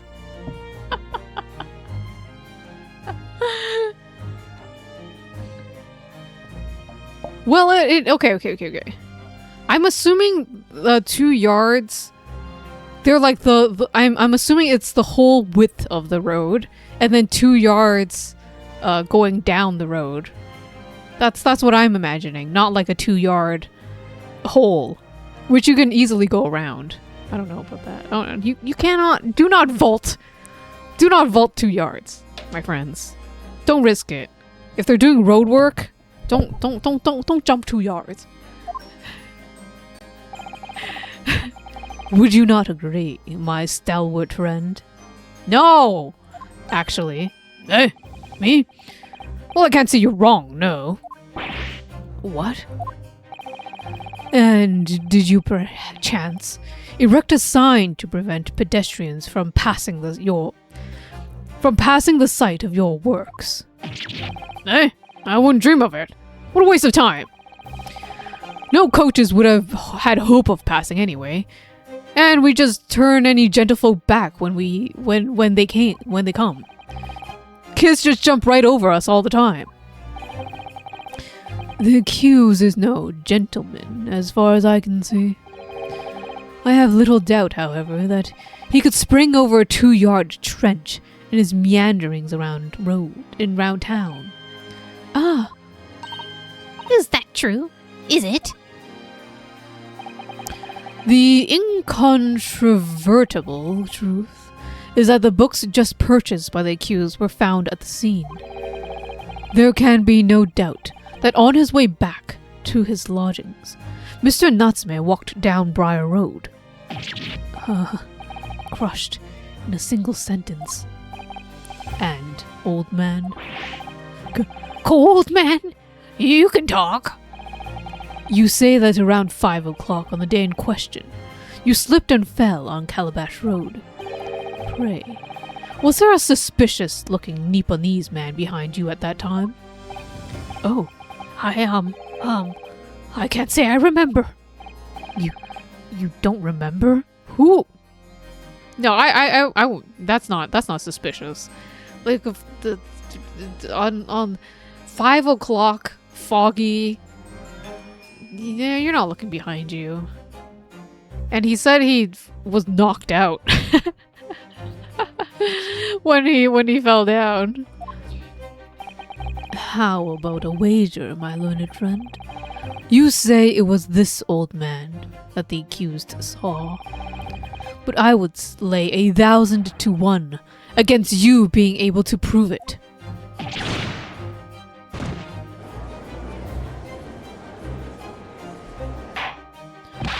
Order! Lord Van Zix, explain yourself. My lord. If you had such a trenchant argument up your sleeve, why in the world did you not proffer it during the summation examination? I wanted to give this young foreign student the sightseeing experience he no doubt came for. I wanted him to see for himself how the opinion of the jury is readily swayed. But my hospitality has limits. They have been reached, I feel. Big turn! Capes off! So, my learned friend, today's sightseeing tour of London is now over. What are you talking about?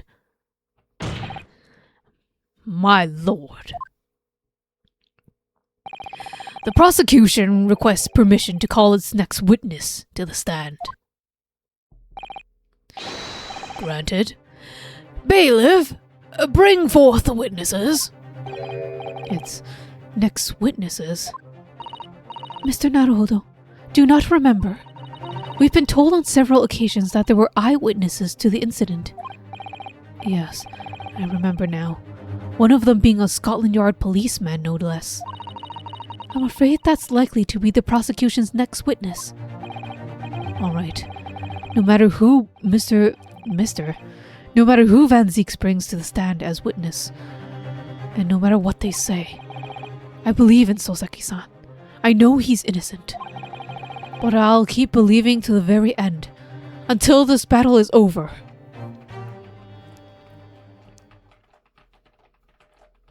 Oh my god, they're so cute. Witnesses, please state your names and occupations for the court.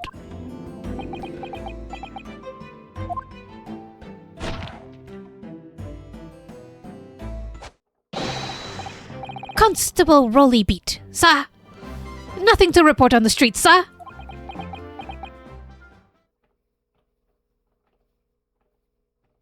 He's like a freaking toy. You pull on the string and he says the same thing over and over again. And I'm Mrs. Beat. Patricia's my name. I'm proud to say I'm this young town hero's wife. Wife? Oh my god. That's why you make everything little corduroy accessories. The scarves and the bow. Are those sad mutton chops or straps? Those are straps. He's chewing them in his sleep, but when he woke up, he stopped chewing them. Those would be extremely sad mutton chops. They're just lines. That's some impressive grooming though, if they were mutton chops. Very precise line work. What's the story here? Well, in truth, we've not been married long. In fact, we celebrated our first anniversary only the other day. No. It was your husband I was asking about. He seems tired. Hardly surprising. Whilst being an honorable occupation, patrolling the beat is the most demanding work in the world. Oh, really? I'm sure I've heard that before, actually. Indeed. Apart from the rare days off, our gallant officers trudge some 20 miles a day, you know. They patrol... what? They patrol boarding houses and pubs, collect taxes, survey the streets, check the meters are reading true. And they're responsible for keeping the streets cleaned and lighting and extinguishing our streetlights. There are a number of items on that list that don't sound much like policing duties at all. I wouldn't just be falling asleep at my feet. I'd have collapsed long ago. But it goes without saying that a policeman's primary duty is the apprehension of criminals. And when he's off duty, a constable is expected to investigate and resolve any crimes on his beat. for the London Bobby is a man of honor. And a man of slumber. On the day in question, this man and his wife were walking down Briar Road in the opposite direction, and they witnessed the incident as it occurred. Is that not correct, Mr. and Mrs. Beat? That's right, sir. Isn't it, Rolly?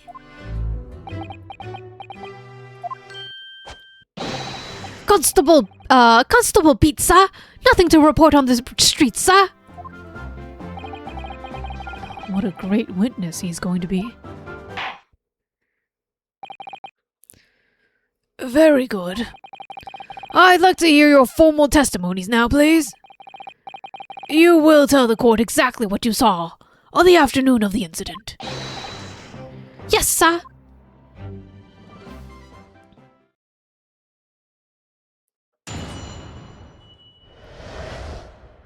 What the witnesses saw. It was our wedding anniversary, and Rolly was taking me out for a meal. There was no time to change after work. Anyways, two silhouettes appeared out of the fog on the pavement in front of us. And all of a sudden, one of them just collapsed on the floor, and the other scattered something before running off. We ran over, of course, and then went for help at the nearby police box. It was definitely that Japanese man on the dock. Rolly and I both saw him clear as day. Well, this is an extremely compelling testimony, I must say. Oh dear. This policeman and his wife are claiming to have positively identified Mr. Natsume at the scene. If their testimony is true, the alternative course of events that you established in the summation examination will be quashed. It's death knell, in fact.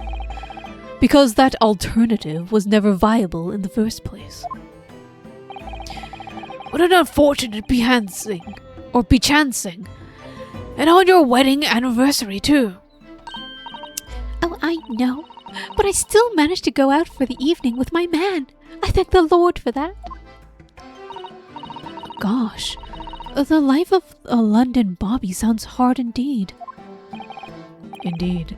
However, this cross-examination will be over in minutes. You may well have time to rest this afternoon. What do you mean by that? My learned friend, the witnesses saw the face of the man fleeing the scene. They are testifying under oath that it is without a doubt the accused, Mr. Soseku Natsume. I don't think the Mr. Beat, the policeman, will actually have time to nap. I think after this, being on the witness stand, he's just gonna go back to work.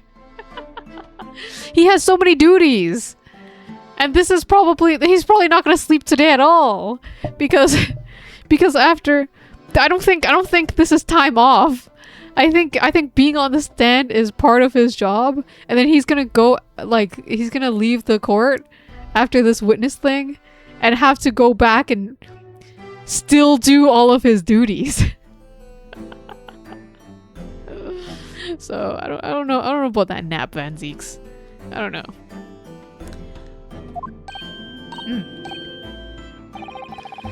And one of these witnesses is a policeman, no doubt. So you appreciate the gravity of the situation, I'm sure.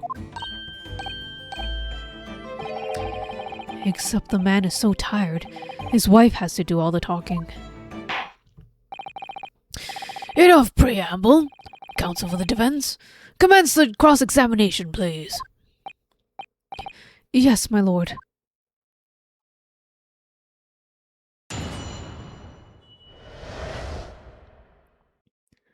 What the witnesses saw. It was our wedding anniversary, and Rolly was taking me out for a meal. There was no time to change after work. Hold it!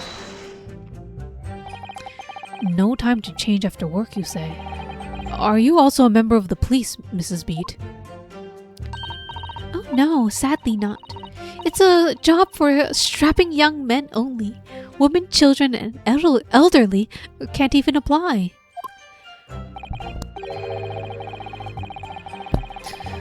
Well, I think you can probably see you can probably see why children and the elderly can't do the job, can't you? I think Rolly looks ever so handsome in his uniform. It suits you down the ground, doesn't it, darling?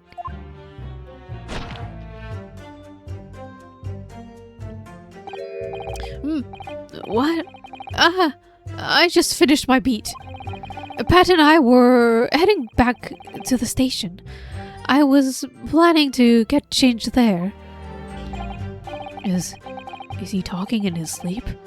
This is creepy. Oh no, Rolly, I much prefer you in uniform. Sometimes I don't recognize you when I see you in plain clothes. She did not marry the man. She married the uniform. Oh dear, that doesn't seem healthy. Kindly adhere to the point. You were going for a meal after that, and you finished your beat for the day, correct? Yes, that's right, sir. Yes, although I was fit to drop, to be honest, after spending the whole day at my feet. But policing is my life, sir. As long as I'm the proud owner of this, I'll serve my city and my queen to the end. What's that now?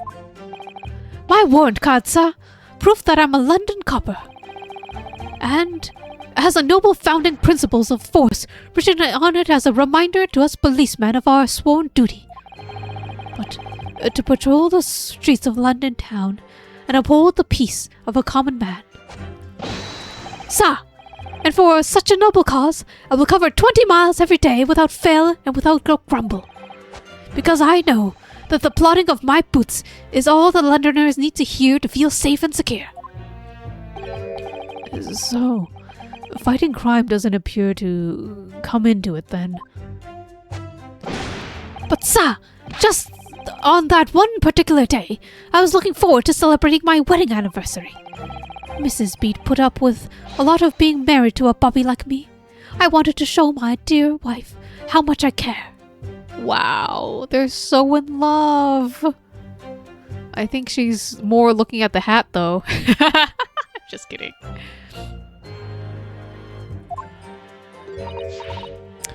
Oh, Pat. Oh, Pat. Oh, Rolly.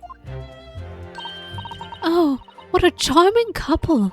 The young love is such a joy to behold. If a little over the top, perhaps? And then, kindly describe what happened next.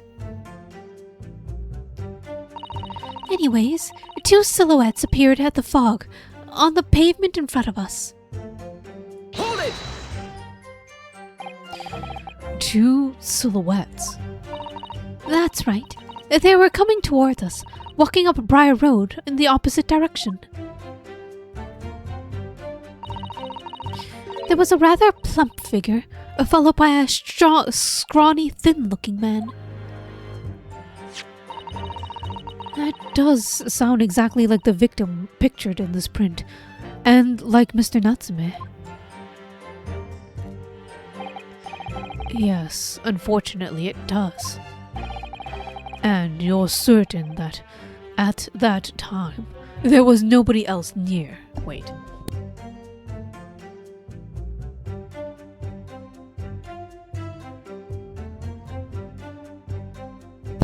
Nomenon, my cough drop number 1 for this evening.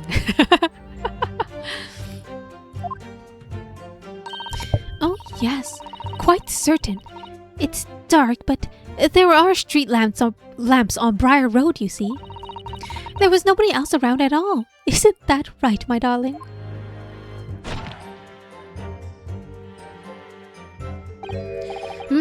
What?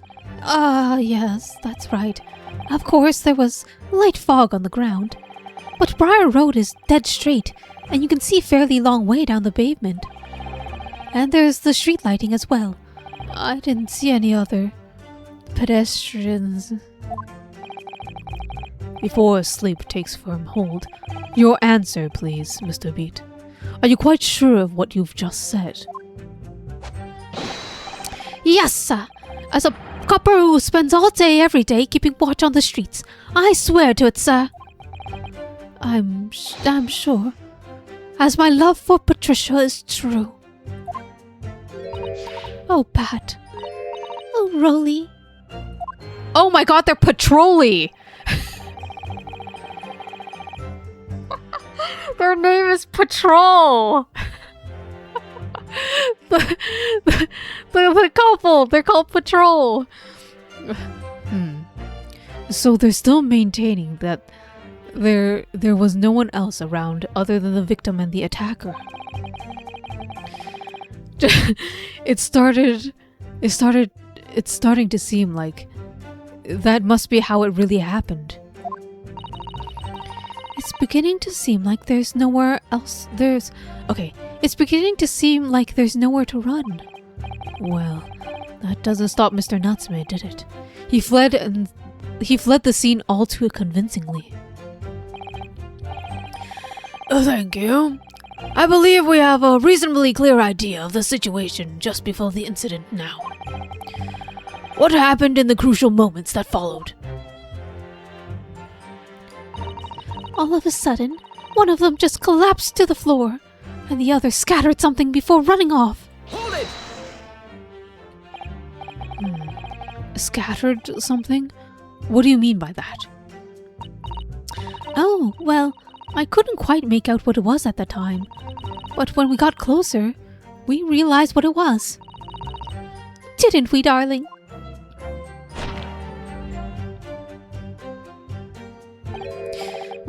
Well, yes, that's right. It was some old books. I see. Old books. Yes, sir. The culprit has dropped a number of them, all round where the victim lay on the pavement. Indeed. As clearly pictured in this photographic print. That rotten Japanese man did what he did. Did that when he did the deed. Let's not forget that it remains to be established that the defendant was indeed the attacker. But we saw him. It was the man in the dock without a question, sir. The mustached, the hunchback, the cat eye, like eyes, the taut mouth, the stub nose, Everything. Any more insults you want to throw in? That's right. He looked down at that poor defenseless woman with the terrifying, intense eyes. And then suddenly threw his books on the pavement and ran away. I see. This is tough. They seem as though they're telling the truth here. May I remind the court that this unambiguous testimony comes from a policeman and his wife. Now please, continue. Yes, sir!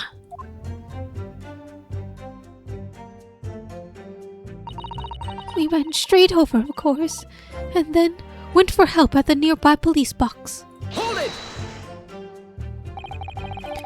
Was it your husband who went to fetch help? No, I went. I may not be a police officer myself, but I'm a proud wife of one after all. Isn't that right, my darling?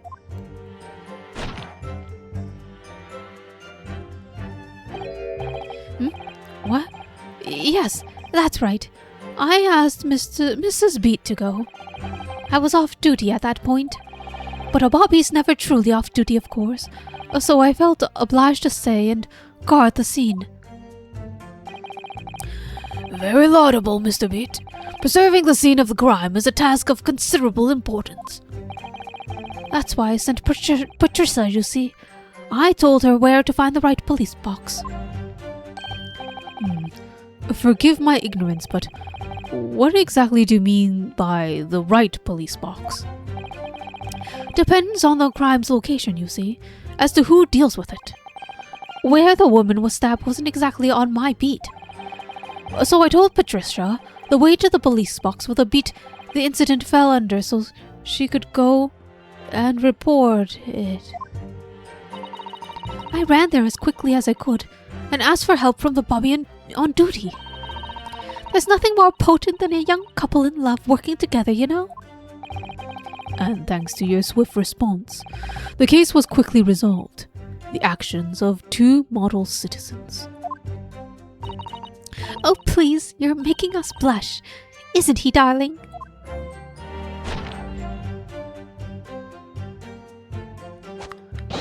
Yes, sir! What Patricia said, sir? Let's move on, shall we? It was definitely that Japanese man on the dock. Rolly and I both saw him clear as day. Hold it! But surely you wouldn't have been able to see his face by the light of the gas street lamps, would you? We absolutely could. Us Londoners have exceptional eyesight, I'll have you know. Right. The light from the street lamps was more than enough. And my husband had already told you that the fog was only light, didn't he? Yes, and what of the fog? We're famous for that across the globe, I believe. But it's an absolute menace for those of us who have to live with it, of course. It is. When it's thick, you can't even see the hand. Sorry, you can't even see the hand at the end of your own arm. That's what everyone's saying. Yes, alright. I take your point. Now could we stop shaking your husband about? The constant fog makes your eyes very sharp, you see. And that's why we can tell you for certain that it was that little Japanese fellow we saw. Can't we, darling?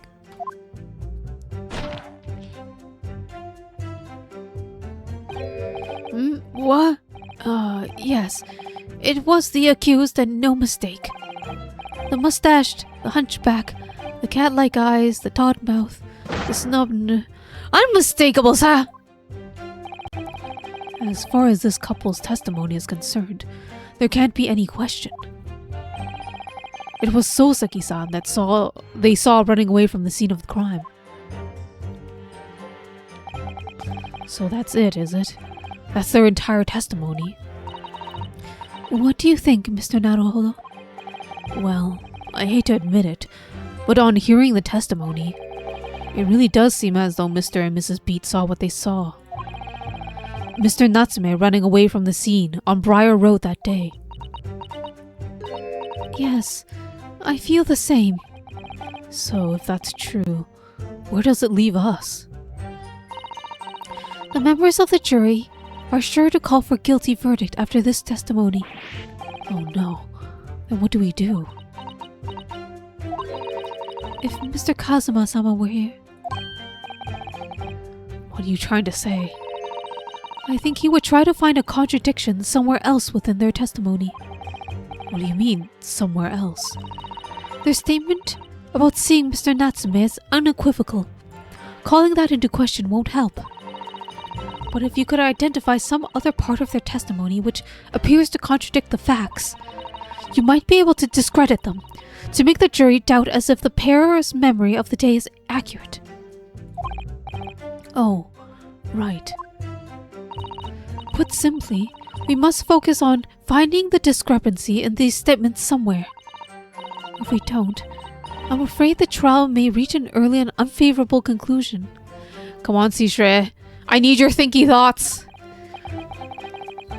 Why do I always seem to be up against... Okay. Mr. Lawyer, sir, can I ask you something? Oh, yes, of course. What is it? Well, you keep asking us all these questions about everything we've told you, so... It seems like you don't believe our testimony. Is that right, is it? Out with it. Well, no. Oh no, that's not it at all. My husband's a policeman, remember? And I know what I saw. I remember every last detail. Everything like... I know. What about the books the man dropped? I could tell you the names of every single one. I could. Every single one. And you dare to question how reliable my testimony is?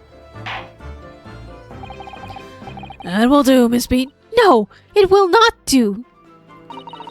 That Japanese lawyer has no idea what I'm capable of. She is very possessive. Possessive. No, she just loves her husband so much. And really loves the fact that he is a policeman. A big, strong man policeman. In a uniform. Even if I decide to forgive him for insulting us, don't think for a minute that Rolly will. I really don't mean to cause offense. Please put his husband's fist down. Perhaps you would like the opportunity to supplement your testimony, Miss Beat. Might that appease you? Oh, thank you, my lord. That would settle things nicely. Wouldn't it, darling? And this is how we catch you on your lie! You fucked yourself over. But it's good for us. I could even tell you the names of the 4 books he dropped at the scene. What were they, huh? Wait, you said 4 books? He only had 3. Yes, we know that there were books dropped at the scene of the crime, as you say. Those purchased by the accused at the nearby second-hand bookshop on the day in question. After I'd been to the police box for help, I decided to have a good look over at the area for good measure. I'm a proud policeman's wife, after all. I did it for Rolly. And what was your husband doing at that time? Oh, he was lying face down in the snow, getting some well-deserved rest. He works ever so hard, you know. Ever so hard. Don't you, my darling? Interesting way of guarding the scene of the crime.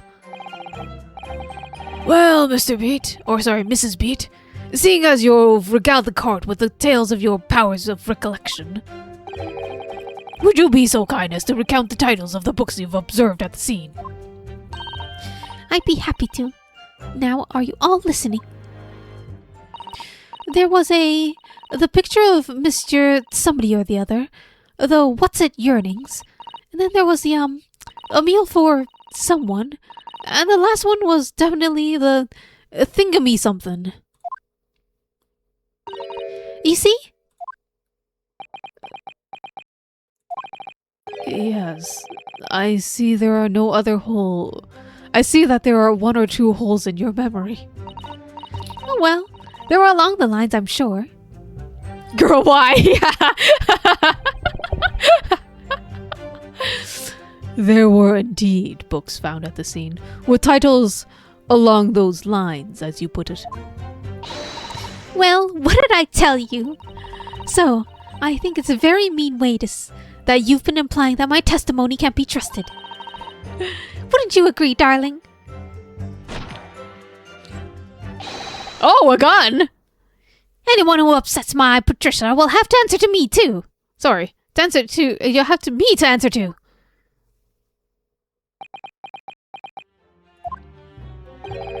It's terrifying. Yes, she really is. Let me skip this part.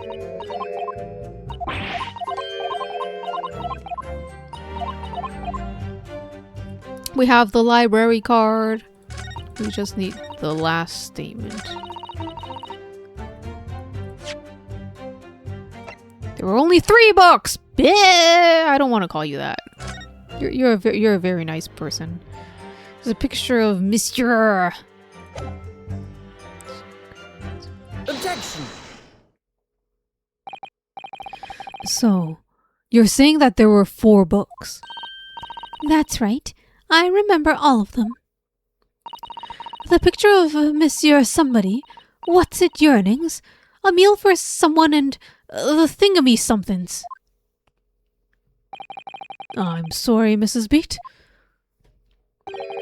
But there is a fundamental flaw in that statement of yours. Oh no. What flaw? Simply that, at the scene of the crime, there were only 3 books, not 4. What? This is the receipt from the bookshop where the defendant bought his books. Your books? Yes, and it detailed Mr. Natsume's purchases that day. But as you can see, only 3 books are listed. Only 3? But no. No, that can't be. I remember seeing them. There were 4 books, I tell you. 4 dirty old books. Oh, really? Have a good look at this photographic print of the scene of the crime. As you can see clearly from this evidence as well, there were only 3 books. But I don't believe it. I saw them there, I swear it. I saw them. No, madam. I'm afraid your powers of observation cannot be relied upon. So, it cannot be denied that although you say it was the defendant you saw, you could very well be mistaken. Oh no. No. Oh, no. No. Objection!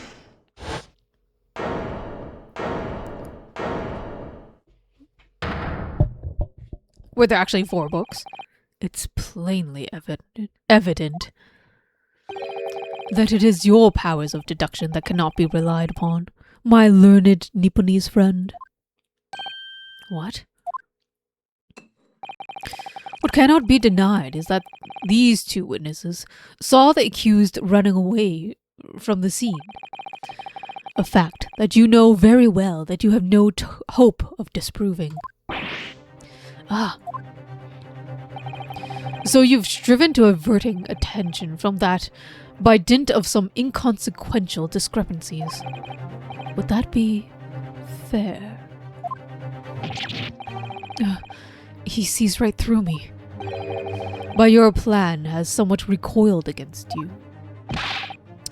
What are you talking about? It's quite simple.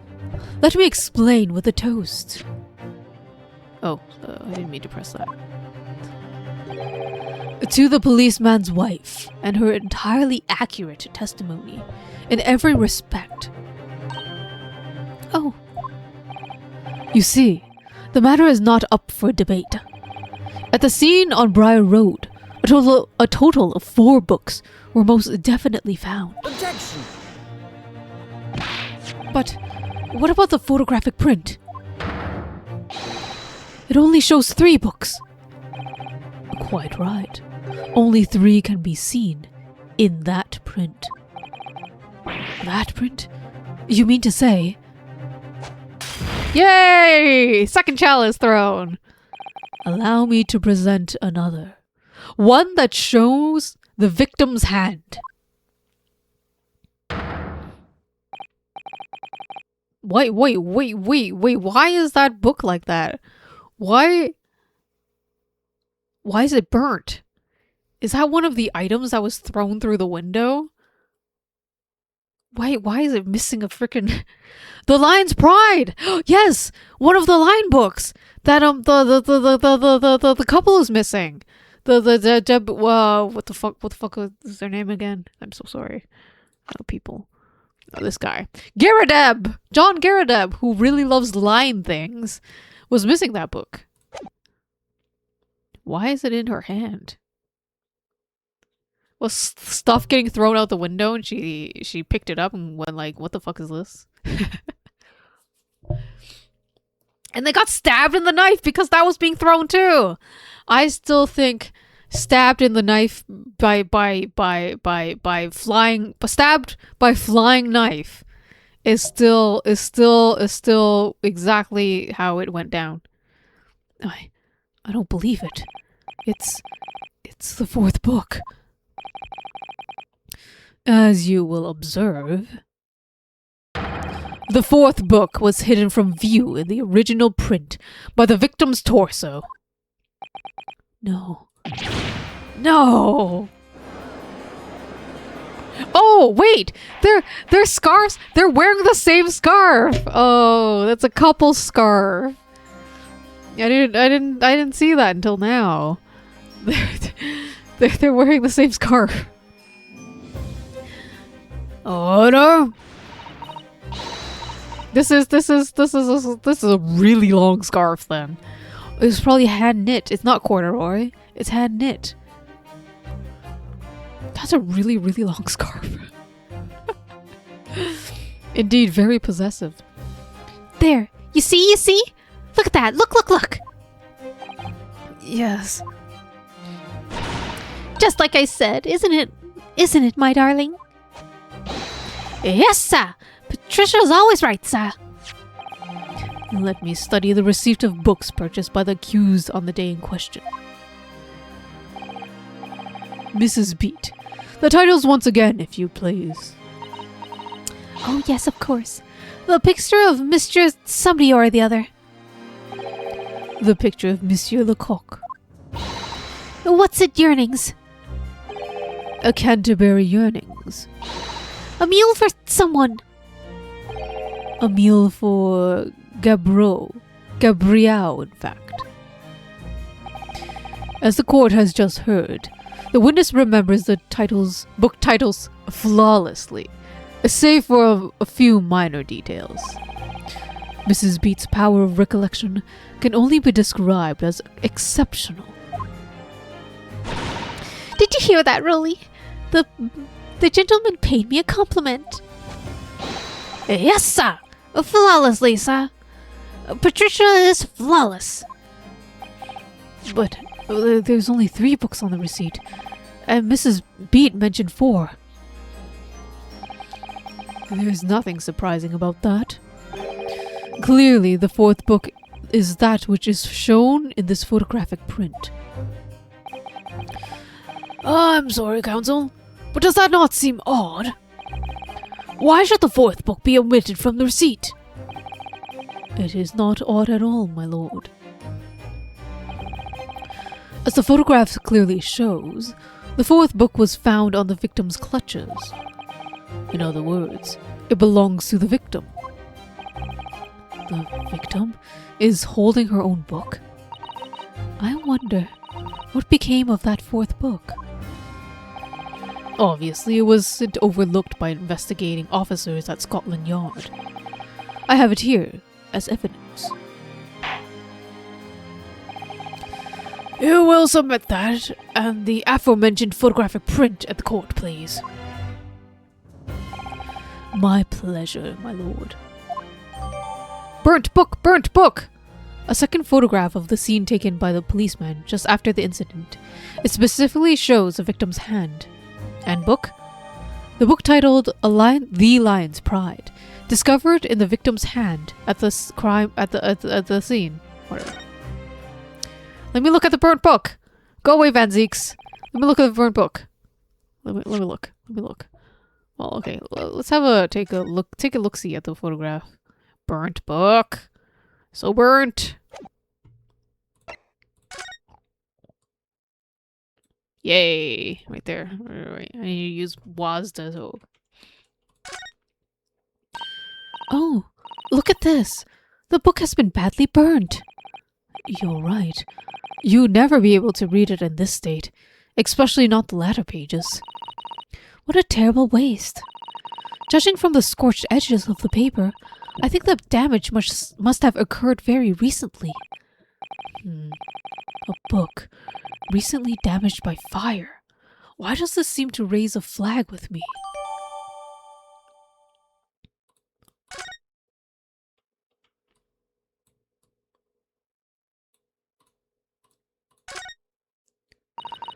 Let me see. It's a book entitled The Lion's Pride.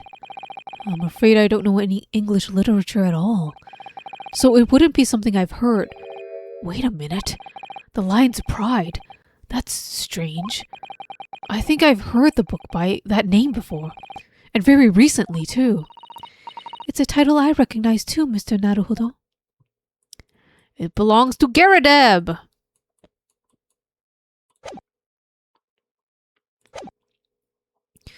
The prosecution rests. I have nothing further to add. What? You seem surprised, my learned friend. But your resistance until now has been in vain. Entertaining, yes, but futile. The spurious longer route to the accused lodgings that you tried to establish on your summation examination, and the attempted discrediting of the witness's powers of recollection in your cross-examination. Futile? I walked right into this, didn't I? You see? Everything I've said is true. Isn't that right, my darling? Yes, Pat. Marry me, Pat.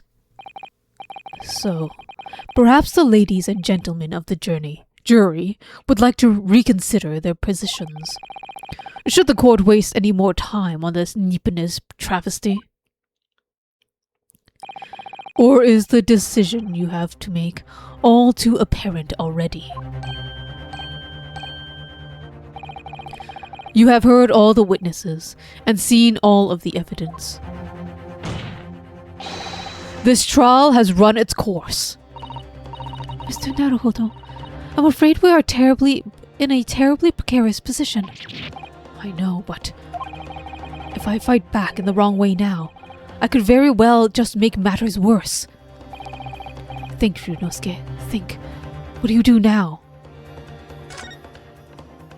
Objection! I'm not done yet. No, my learned friend. It is over. That last cross-examination was your final chance to establish a credible defense, and you failed. The die has been cast. There is no more room for debate.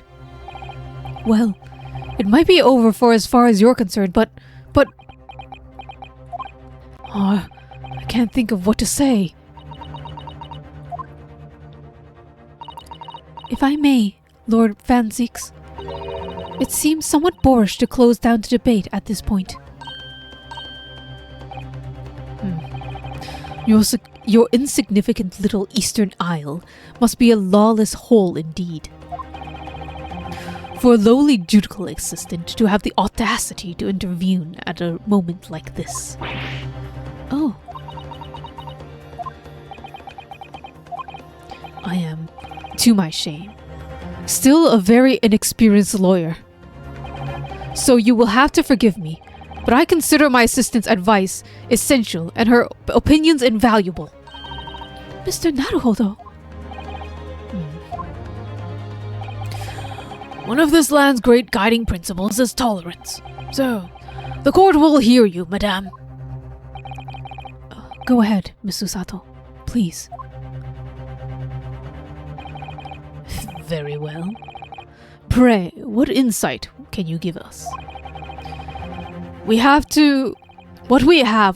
have we all overlooked in this matter that you see fit to pursue further? Well, the court has been presented with new evidence, but only after the last cross-examination finished. I see. And you believe that this new evidence warrants a further examination, do you? Well, Mr. Naruhodo, what do you think? It's just possible that this new evidence might be the decisive proof we've been waiting for. The judge is sure to ask the members of the jury to announce their learnings in a moment. And of course, he's sure to ask you to explain what the crucial piece of evidence is and why. So we must take this opportunity to examine the newly presented evidence as thoroughly as possible. Yes, I understand. And thank you, Miss Susato. I've already examined it, don't worry, Susato. Thank you, game, for reminding me to examine the evidence. I already have! This is it. Susato has managed to win us one last chance here. I can't let it go to waste. The defense wishes to present evidence, my lord. Very well. the defense may present one further piece of evidence. Evidence that apparently offers a profound insight into this case, and hitherto has been overlooked. Take that! Hitherto. The evidence in question is what we can see from the newly presented photographic print of the crime scene. The fourth book, found in the victim's hand. Objection! We have already discussed the fourth book in length. Other than it being the victim's grasp at the time of the incident, no significance can be attached to it. Pursuing the matter further would be flagrant waste of the court's time, as you well know. Yes, I'm afraid, counsel, I must concur with the prosecution in this matter. When I afforded you this opportunity, you led the court to believe that the evidence in the question contained a hitherto undiscovered clue. So I must insist that you elaborate, counsel. Will you identify this clue at once? Do I make myself clear? Oh, yes, my lord. It's, Mr. Naruhodo, I believe the prosecution is trying to avoid a thorough examination of the evidence, which means you may very well be on the right track. This is the game's second time of giving me a chance to look at the evidence again. They're like, please examine the evidence. Please. This game has a lot of like redundancy like this. It's very forgiving in a way. Like, you idiot. Examine the evidence. yes, I think you might be right. So, counsel? Never give up. That's this entire game. That's all of the Ace Attorney games. Basically, like, press every single button. Never give up. Precisely where is the vital clue in this case, which is in the fourth book, which this fourth book conceals?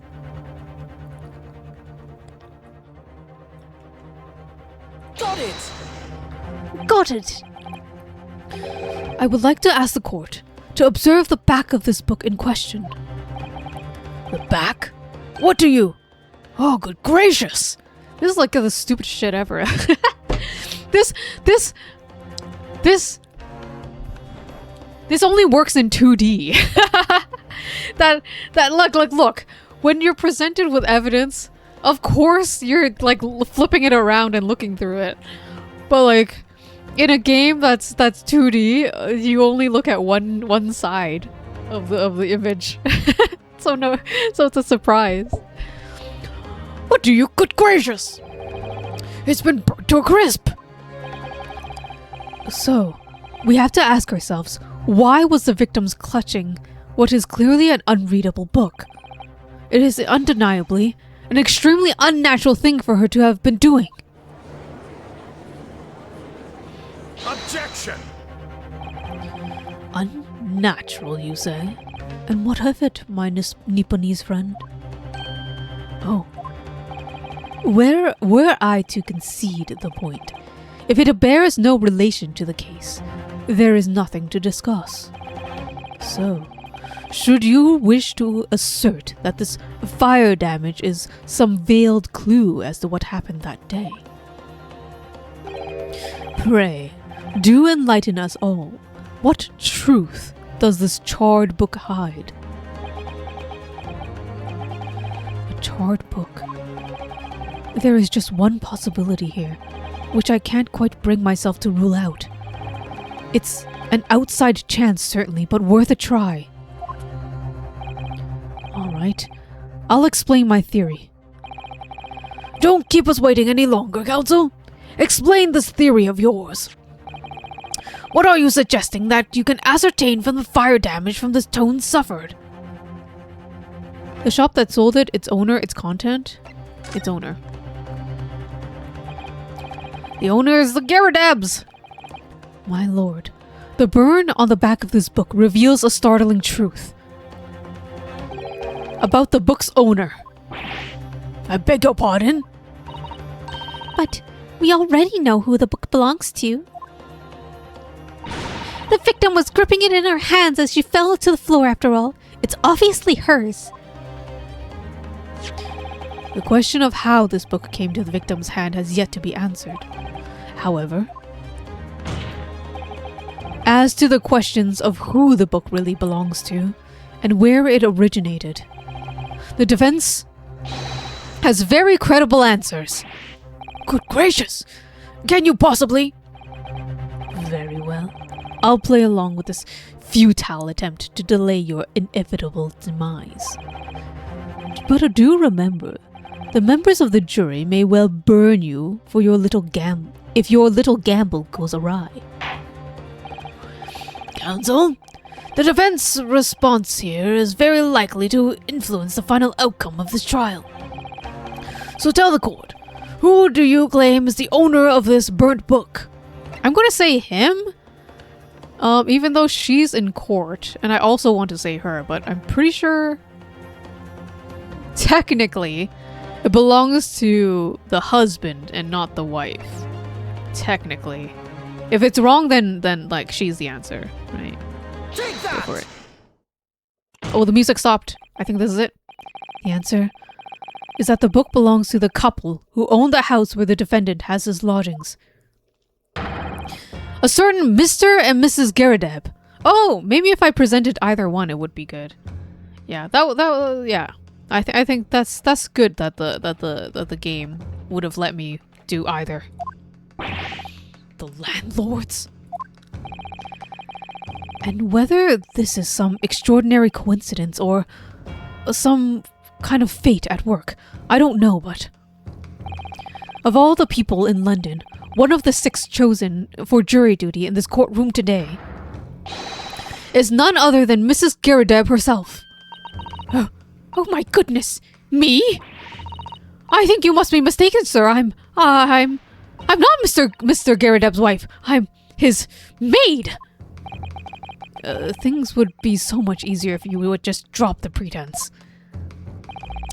Alright then, how about a simple question for you? Have you ever seen this book in Mr. Garadeb's house? I would never presume to know all the books he keeps, sir. Objection! This is outlandish behavior. The woman is the accused landlady, you say. You implicate this hard-working member of the public. You besmirched her with a shred of evidence. Sorry, without a shred of evidence. Your actions are unforgivable. Objection! This is no mere conjecture. The defense happens to know that on the day in question, and almost exactly the same time as the victim was stabbed in the pavement below, another incident was taking place in the room on the top floor of Mr. and Mrs. Garadeb's house. Good Lord! What sort of incident, counsel? A fire, my lord.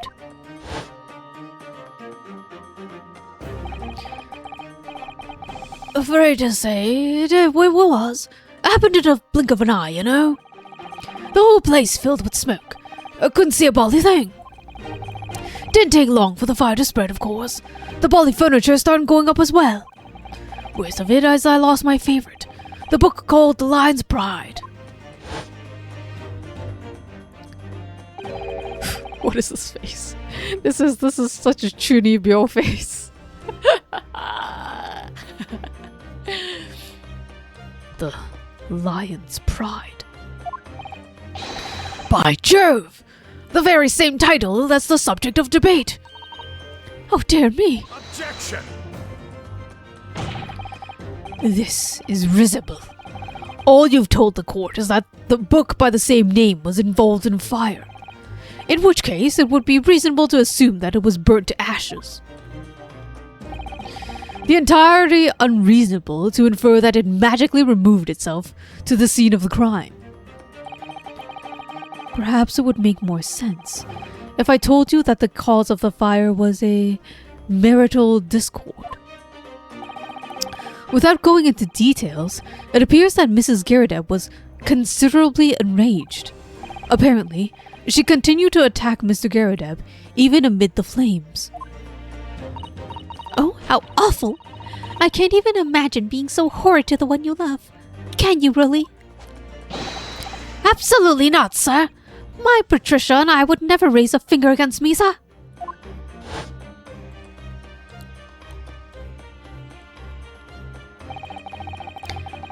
And all my favorite old novels in that case. But as soon as the fire got hold of them, that was it. Whoosh! Up in the smoke. When the wife started hurling things at me, there I was, backed up against the window, under heavy enemy fire. Incendiary books incoming, 10 to a dozen.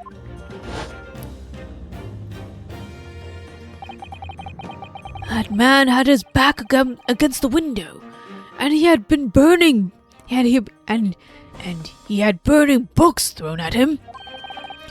Goodness gracious! Oh, are you suggesting that a book was thrown through a window and landed coincidentally at the scene of the crime? Objection! No. A thorough investigation of the surrounding area was conducted the very evening of the incident, and there was no report of the Garrideb's window pane being broken. That's quite true. We also saw no signs of broken glass when we visited the Garrideb household. But it is not conceivable that the window was open at the time, and not even remotely. Let us not forget that the season, the chilling weather that accompanies it. No Londoner would ever leave a window open in the middle of winter.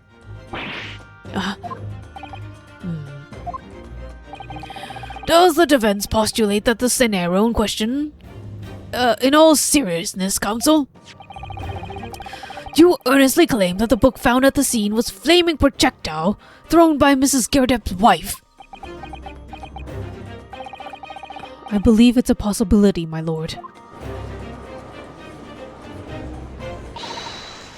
That's quite enough.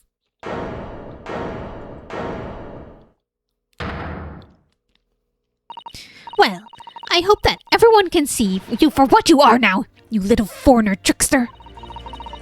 You call yourself a lawyer, but you're just a coward. A mean coward!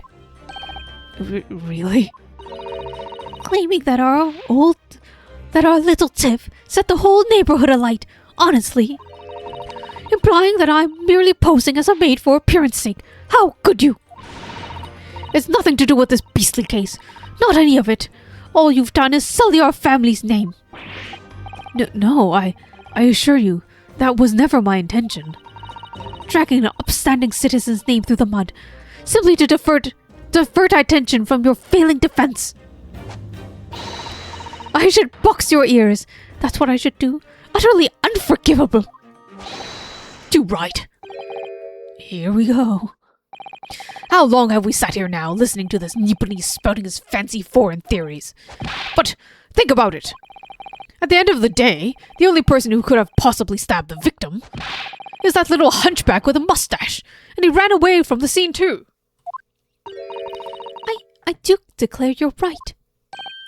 It's true. Yes, what did I tell you? Makes sense to me. Sorry? What was that? Well, it would appear that the ladies and gentlemen of the jury are once again in full agreement. What is your position, Lord Van Zieks? in truth, my lord, I feel these have been unnecessarily protracted proceedings. But then, one must always exercise patience in order to savor the best vintage. No, wait. The mystery of the fourth book is still hasn't been... If the books are your prediction... if the books are your predilection, my learned friend, study them in your own time.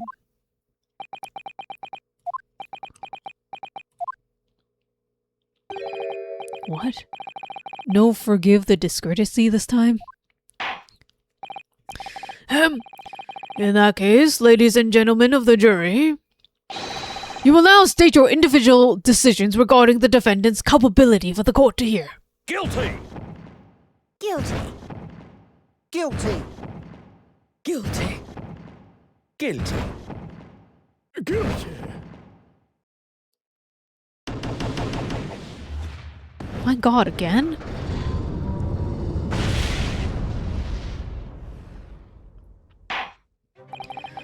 Thank you for that unambiguous response.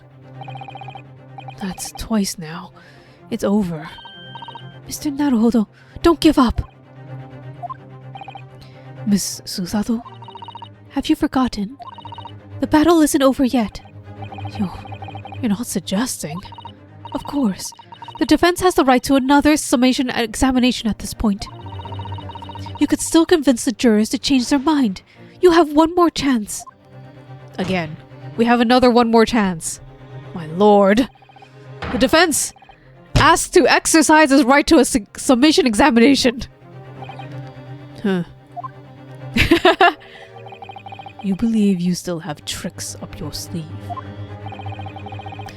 I don't intend to trick anybody. I intend to uncover the truth.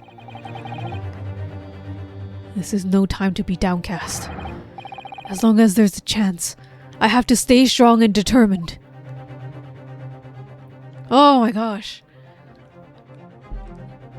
That's that chapter end. I think this is a good place to stop then. We did an entire part this time. That was almost 3 hours. Yes, save my progress. After this, even more reading. Because we have a bedtime story. Yay! More murder, more murder. All right, I do need to go get more water for Shreya, so just give me 1 sec.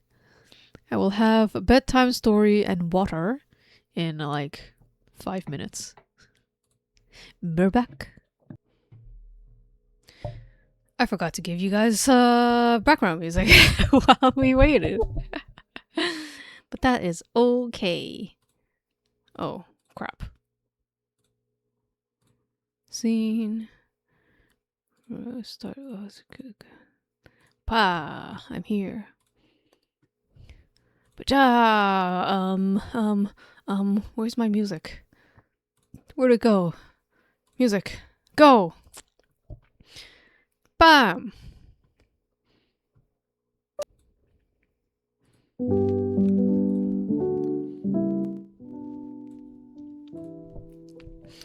And then reading time. Let's go!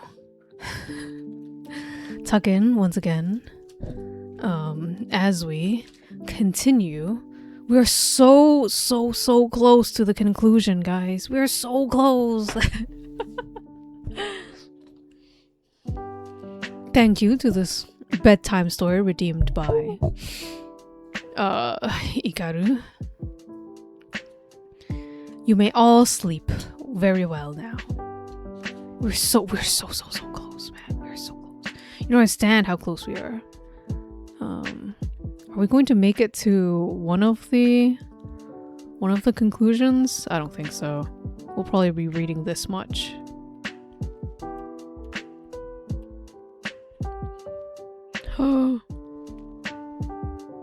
And then it'll be next time when we start getting to who actually done it in this whodunit.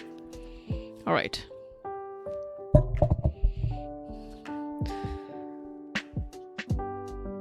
Detective work. It is one thing to read about detectives, quite another to try being one. I've always loved whodunits. I've not just edited them, I've read them for pleasure throughout my life. Gorging on them, actually.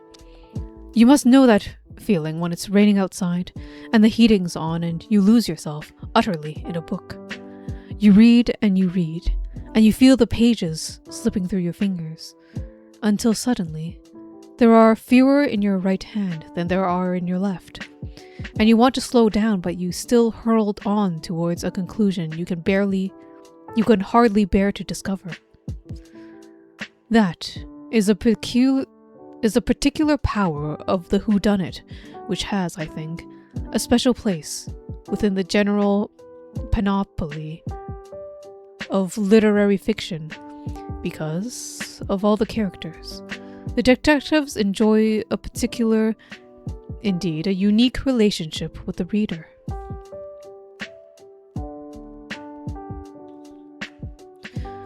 Whodunits are all about truth, nothing more, nothing less. Oh my goodness. I wanted to talk about the game. And I went straight into reading. I just wanted to say that I feel like this game is even more of a struggle. Like in a good way, like in a storytelling way, even more of a struggle to get to the truth than the past Ace Attorneys. Because we keep going backwards, and then we have to repeat ourselves so many times. Holy crap. I don't know. The thing is, it's been years since I've played the previous Ace Attorney games. I don't remember them saying the same thing over and over so many times.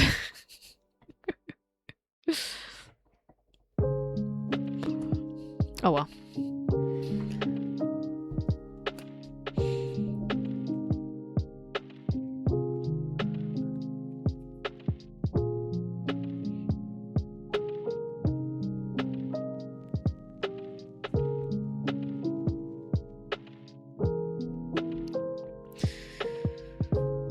QCE?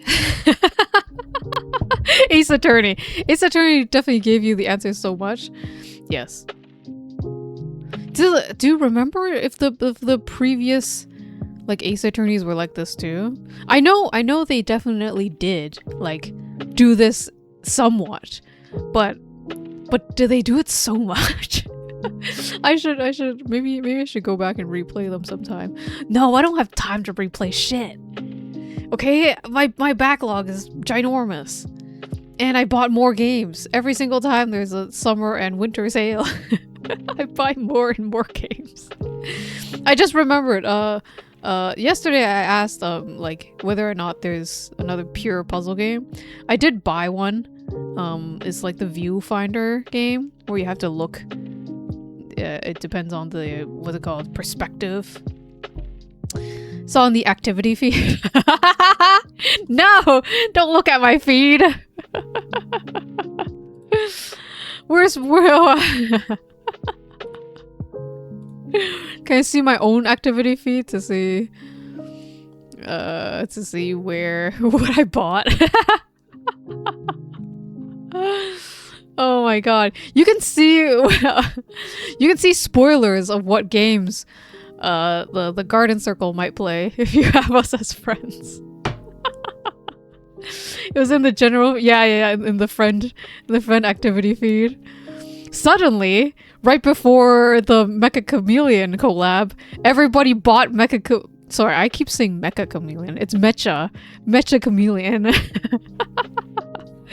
You're not tracking the others? That's still... You're only watching me.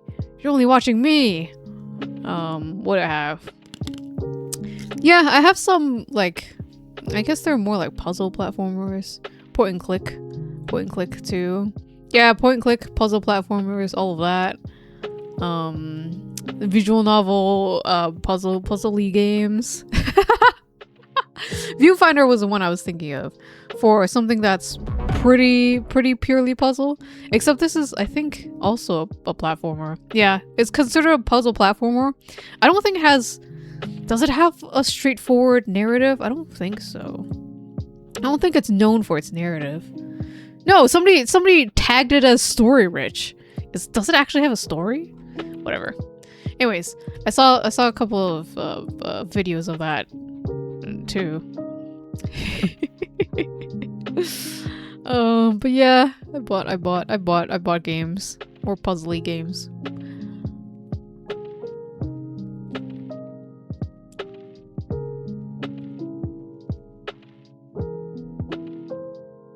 Holy crap!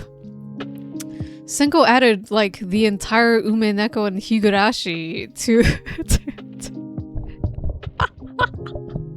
to their wish list.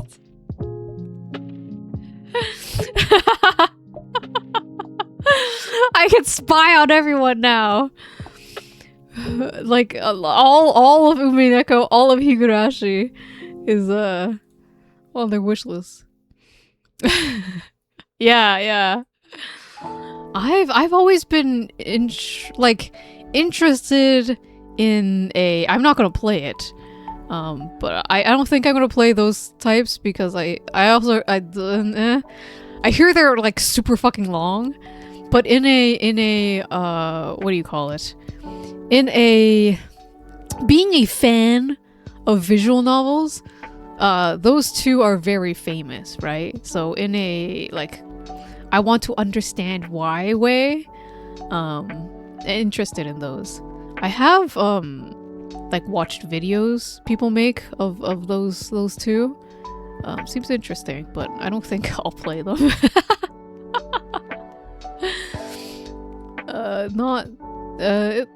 Yeah. I'm sure they're fun narratives to read. What's the other one? Is it Umineko that I'm thinking of? No. Yes. Or is it Higurashi? I think it's Umineko that I'm thinking of. That's like the longest visual novels ever. They play like a mystery, but also what is truth and lie? Yes.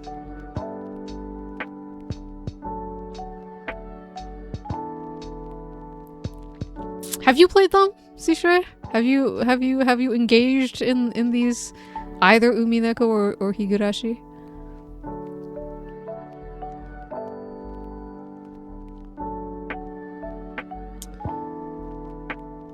I can see what games you have.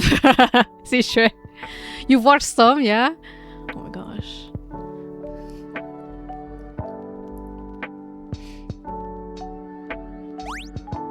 There's a Pico Park too? Yeah, that's my wish list.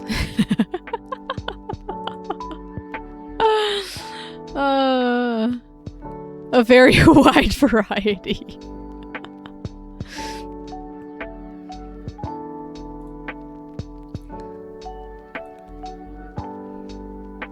There's a Sonic Pico Park? What the heck is that?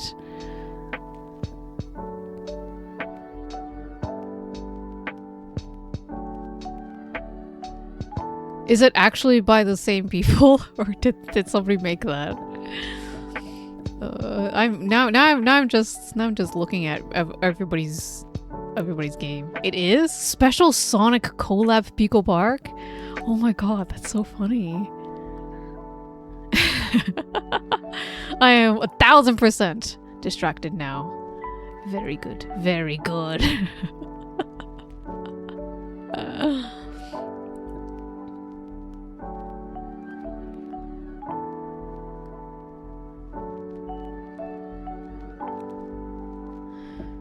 You own more Xuan Yuan swords now, Sishrei? What are you playing? Oh, the murders on the Yangtze River. I was also curious about that. Play it so that I don't have to play it, okay?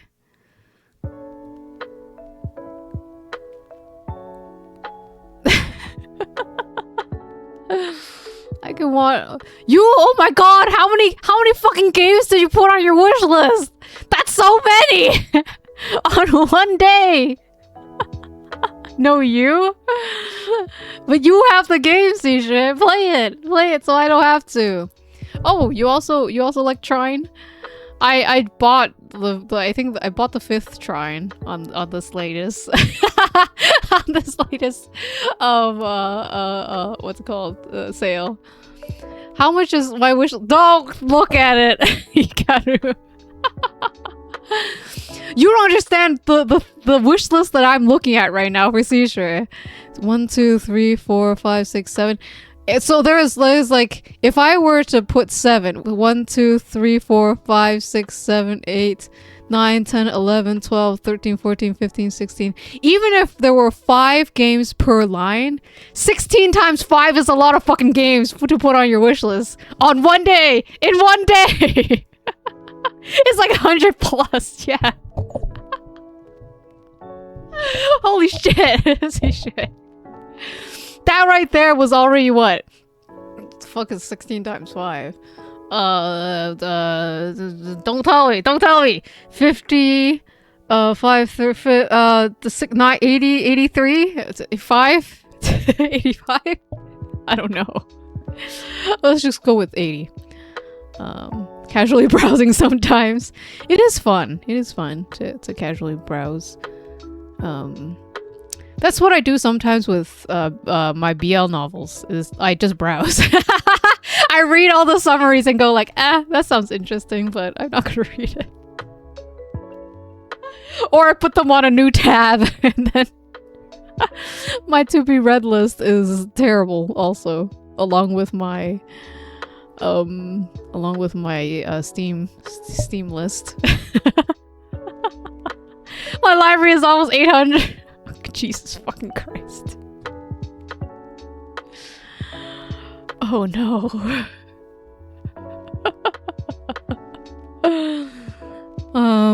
This is what PC gaming is all about. Excellent. With many unplayed, yeah. That's why you need to stream more, okay? So you can play it on stream and then you will feel responsible. Maybe. But also on stream, you end up playing slower. So I don't know. Pros and cons. Alright, I should stop looking at this. Let's continue our bedtime story. Please, calm down. Stop looking at your Steam wish list, okay?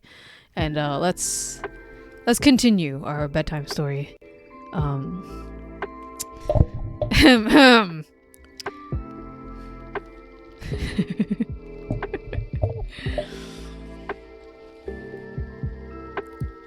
Whodunits are all about the truth. Nothing more, nothing less. In a world full of uncertainties, is it not inherently satisfying to come to the last page with every I dotted and every T crossed? The stories mimic our experience in the world. We are surrounded by tensions and ambiguities, which we spend half our life trying to resolve, and will probably be on our deathbed when we reach the moment when everything makes sense. Just about every whodunit provides that pleasure. It is the reason for their existence, why Magpie Murders was so bloody irritating. In just about every other book I can think of, we're chasing the heels of our hero. The spies, the soldiers, the romantics, the adventurers, but we stand shoulder to shoulder with a detective. From the very start, we have the same aim, and it's actually a simple one. We want to know what really happened, and neither of us are in for the money. Read the Sherlock Holmes short stories. He's hardly ever paid, and although he's clearly well off, I'm sure he once presents a bill for his services.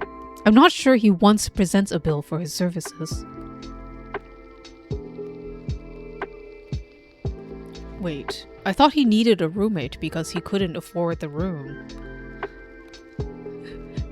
That's the whole reason for Watson. Is Sherlock actually well off? And he just wanted a roommate?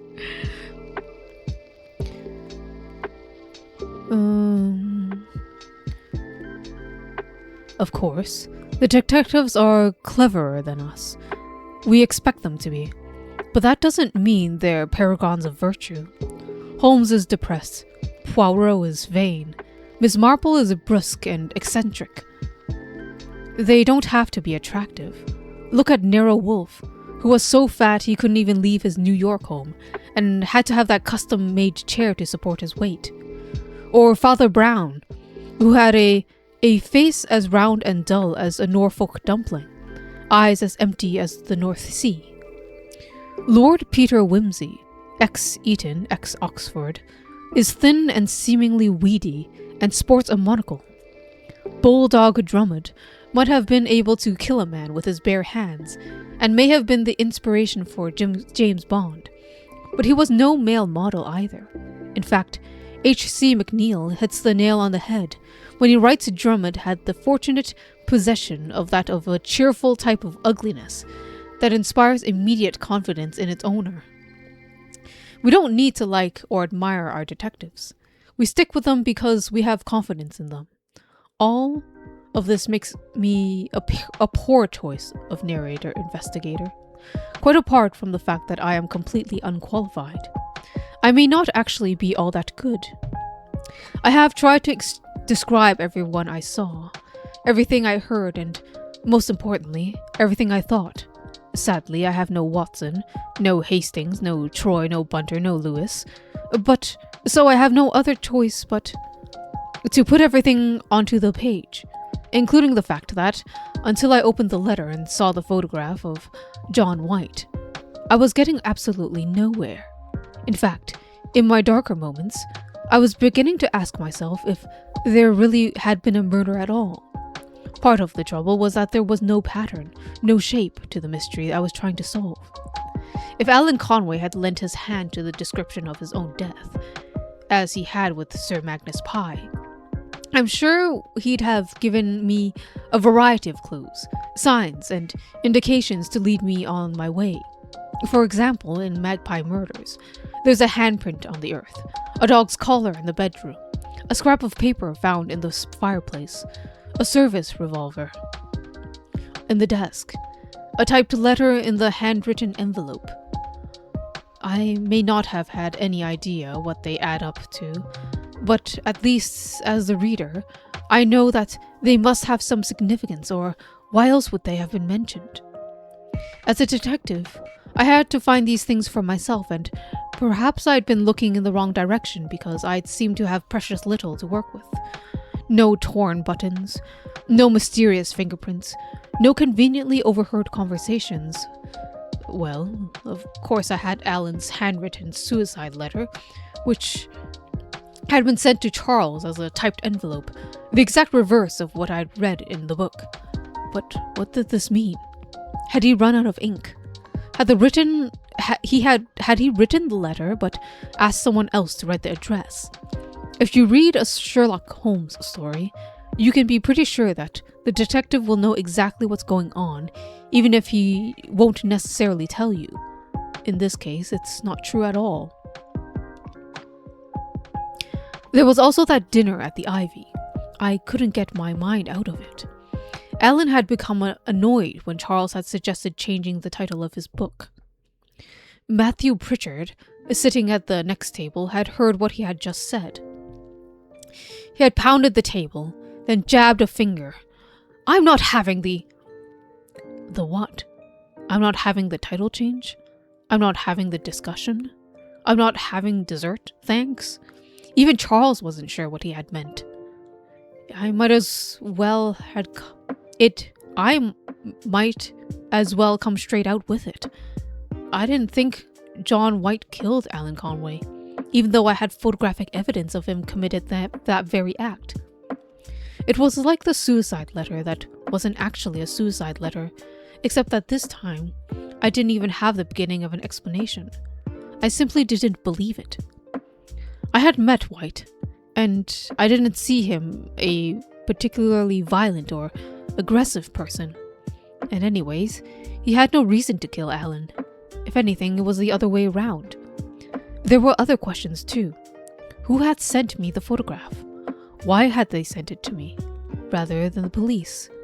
It might have been posted on the same day as the funeral, and the postmark shows Ipswich. How many people at the funeral know that I worked at Cloverleaf Books?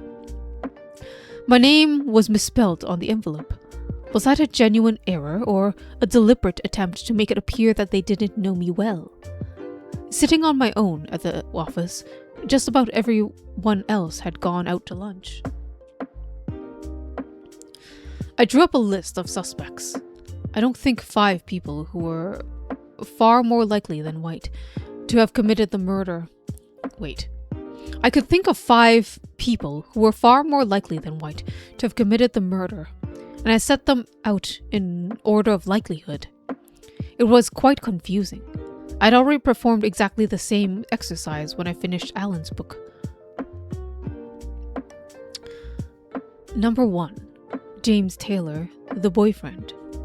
As much as I liked James, he was the one who most directly benefited from Alan's death. In fact, if Alan had lived another 24 hours, he'd have lost several million pounds. He knew Alan was in the house. He would have guessed that Alan would have breakfast on the tower because the weather was so good on that penultimate day in August. He was still living there, and he could let himself in, creep upstairs and push him off in a blink of an eye. He had told me that he was in London over the weekend, but I only had his word for that, and he'd seemed completely at home when I'd met him, as if he knew that Abergrange was his. Of course, it's the first rule of whodunits that you discard the most obvious suspect. Was that what I should do here? 2. Claire Jenkins, the sister. In all those pages she gave me, she went on about how much she adored her brother, how generous he was to her, and how close they had always been. I wasn't quite sure that I quite believed her. James thought she was jealous of his success, and it's certainly true that at the end the two of them argued about money. It wasn't necessarily a motive for murder, but there was another very good reason to put her second on my list, and it related to the unfinished book. Alan Conway took a spiteful pleasure in creating characters based on people he knew. James Taylor turned up as the slightly dim, foppish James Fraser. The vicar appeared as an anagram of himself. Even Alan's own son was there by name. I had no doubt that Clarissa Pye, Sir Magnus's lonely spinster sister, was based on Claire. It was a grotesque portrait, which Alan made more pointed by deliberately including her address in Daphne Road, although in the book it's Brent who lives there. If Claire had seen the manuscript, she might have had a very good reason to push her brother off the roof. If it would also have been in her interest to ensure that the book was never published, something she would achieve by stealing the last chapter. Why would she insist that Alan be murdered? Why draw attention to what she had done? I had no real answer to that. But thinking it through, I remember reading somewhere that killers have an urge to claim ownership. That's why they return to the scene of their crime. Could it be that Claire had used me to investigate her brother's death for the very same reason that she wrote that long account? A pathological desire to be center stage. Oh gosh. Tom Robeston, the vicar. It was a pity that Robeston couldn't tell me exactly what happened at Shortley Hall. When I confronted him at the church, if his wife had arrived a few minutes later, it would have made all the difference.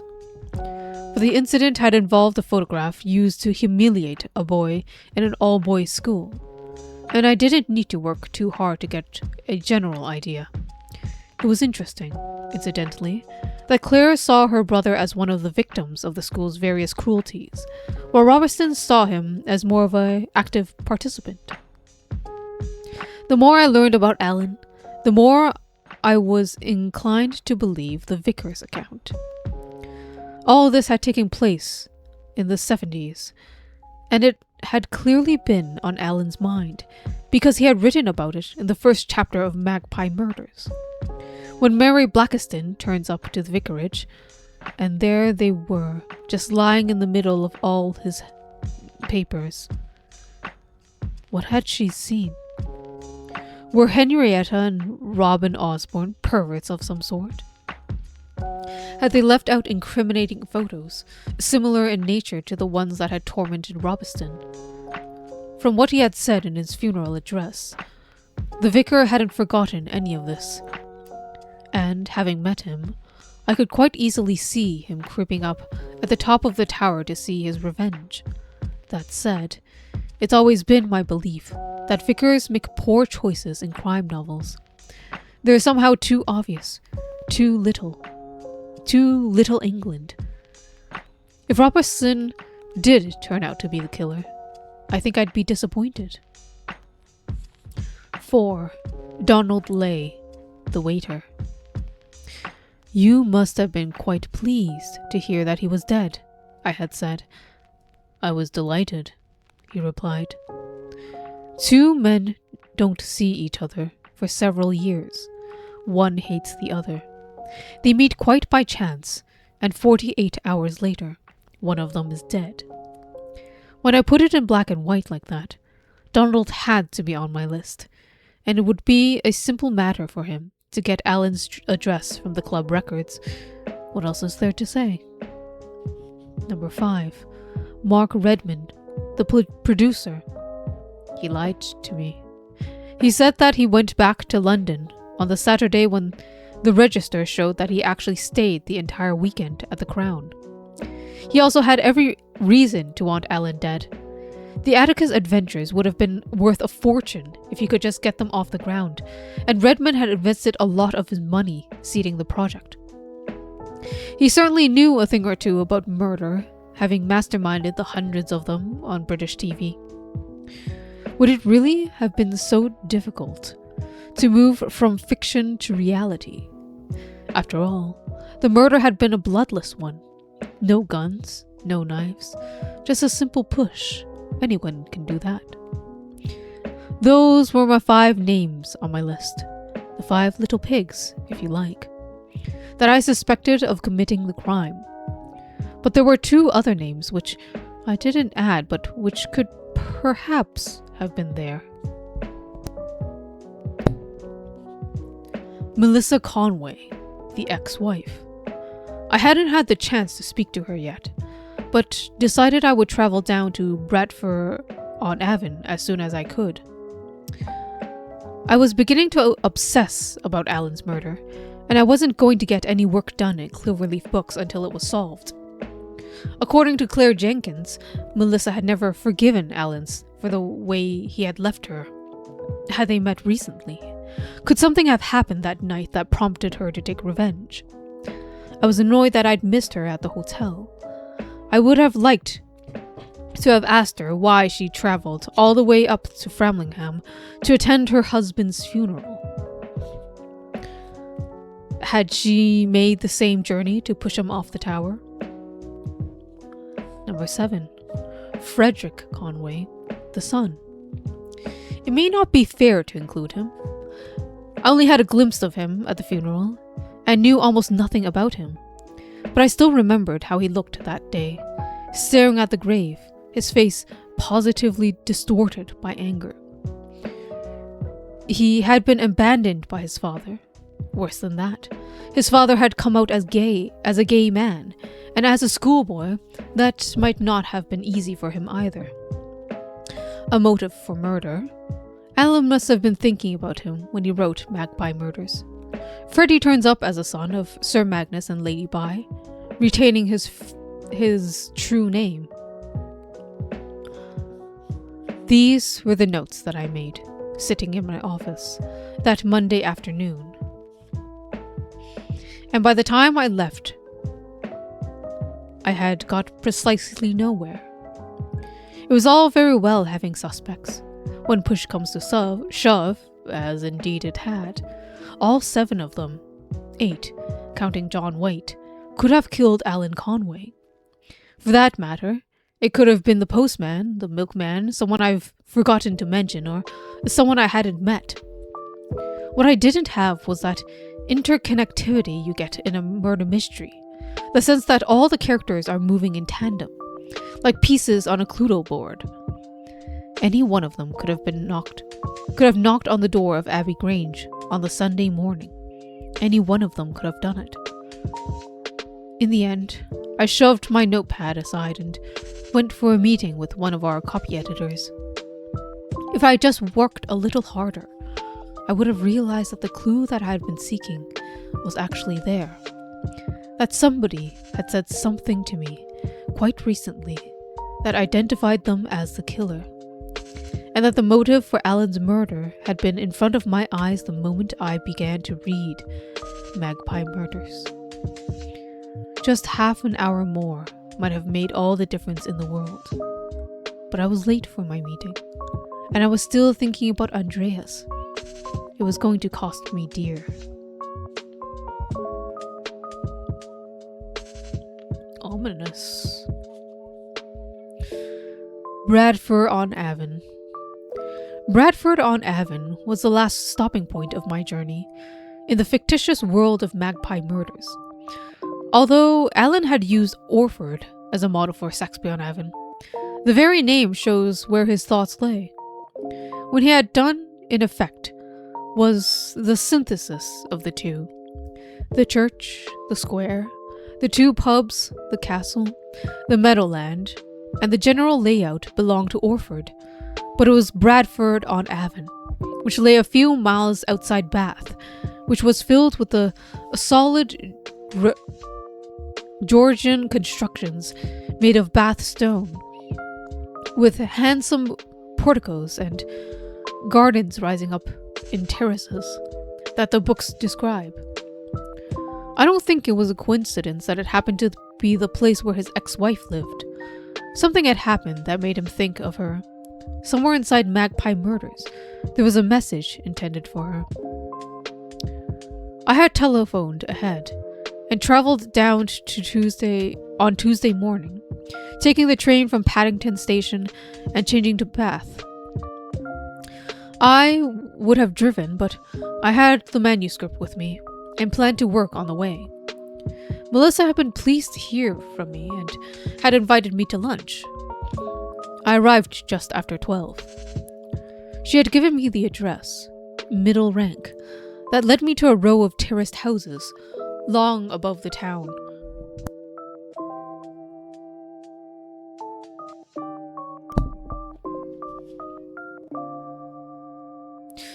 Unreachable except on foot.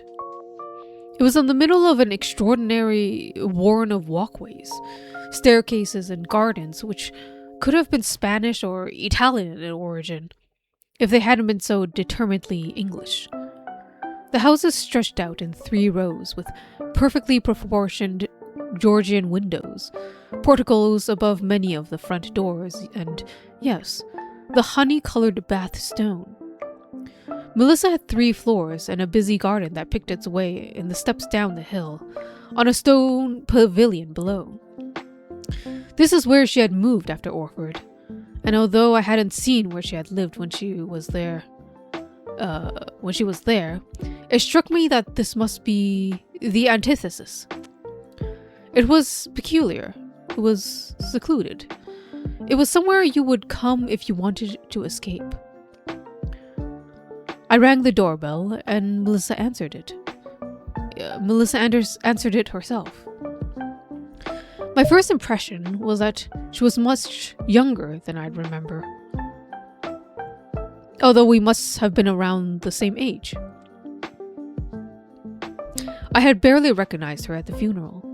In her coat and scarf, with the rain falling, she had blurred into the crowd. Now that she was standing in front of me in her own home, she struck me as confident, attractive, relaxed. She was slim, with high cheekbones and an easy smile. I was sure her hair had been brown when she was married to Alan. Now it was a dark chestnut and cut short down to the neck. She was wearing jeans and a cashmere jersey, a white gold chain, and no makeup. It often occurred to me that divorce suits some women. I'd have said that about her. She greeted me formally and led me upstairs to the living room, which ran the whole length of the house, with lovely views over Bradford-on-Avon and on to Mendip Hills. The furniture was modern, traditional, and looked expensive. She laid out lunch, smoked salmon, salad, artisan bread. She offered me wine, but I stuck to sparkling water. I saw you at the funeral, she said as she sat down. I'm sorry I didn't speak to you, but Freddie was in a hurry to be away. I'm afraid he's not here. He's got an open day in London. Oh, yes? He's applying to St. Martin's School of Art. He wants to do a course in ceramics, she went on quickly. He didn't really want to be there, you know, in Framlingham. I was surprised to see you. He was my husband, Susan, and Freddie's father. I knew I had to go as soon as I heard he was dead. I thought it would be good for Freddie.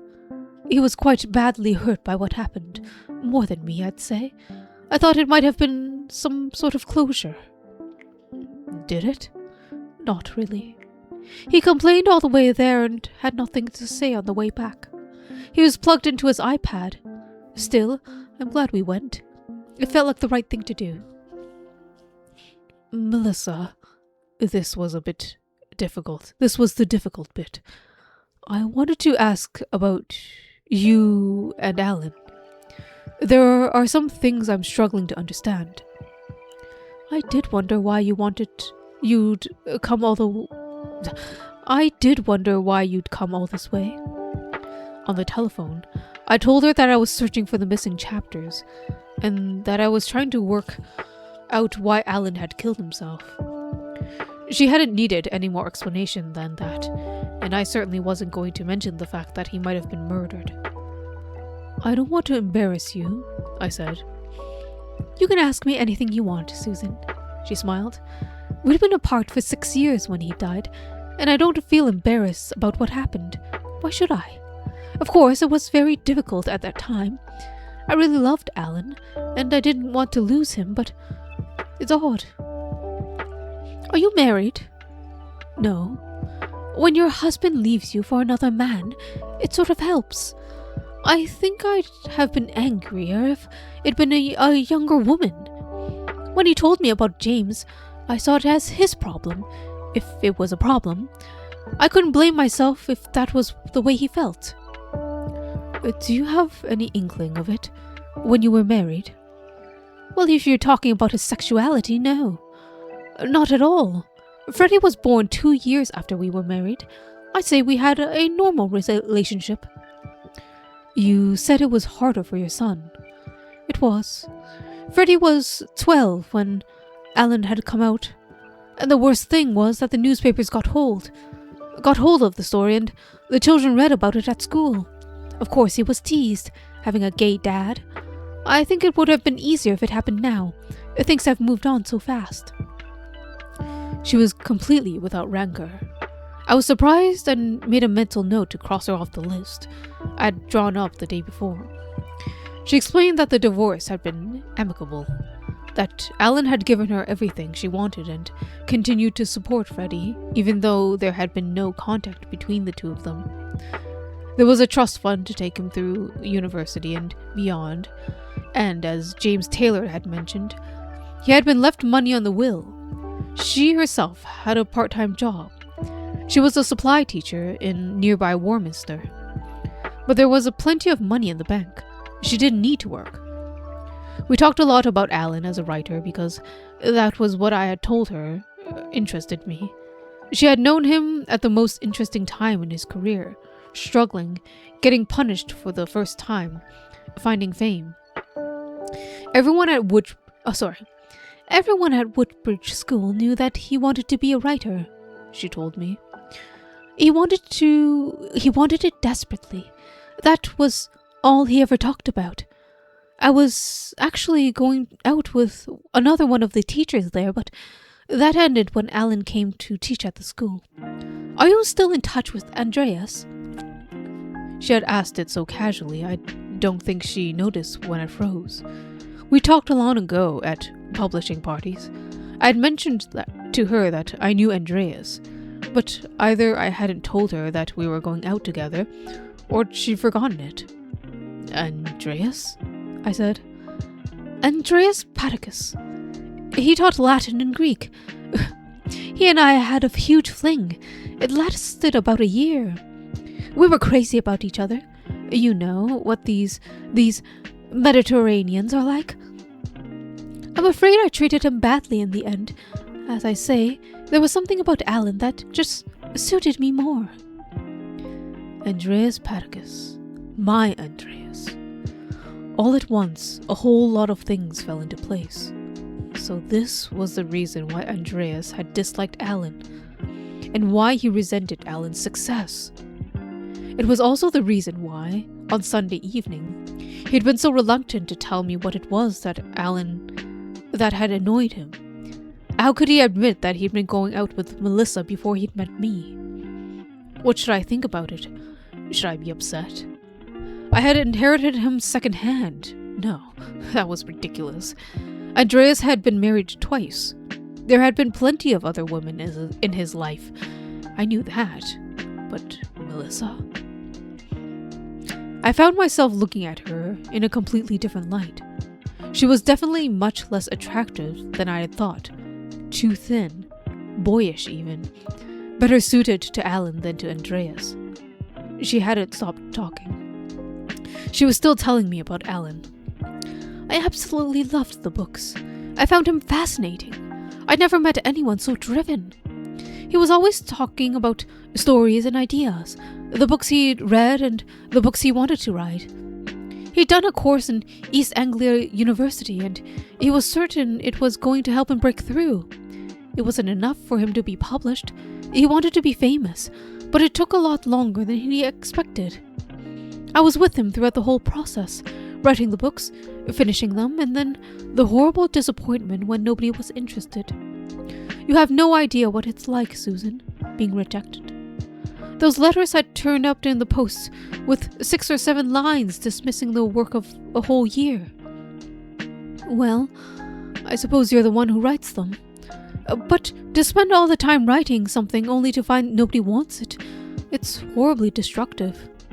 You're not just rejecting your work, they're rejecting who you are. And who was Alan? He took writing very seriously. The truth is, he didn't want to write mysteries. The first book he showed me was called Look to the Stars. It was actually a very clever and funny and a little sad. The main character was an astronaut, but he never actually got into space. In a way, I suppose that was a bit like Alan.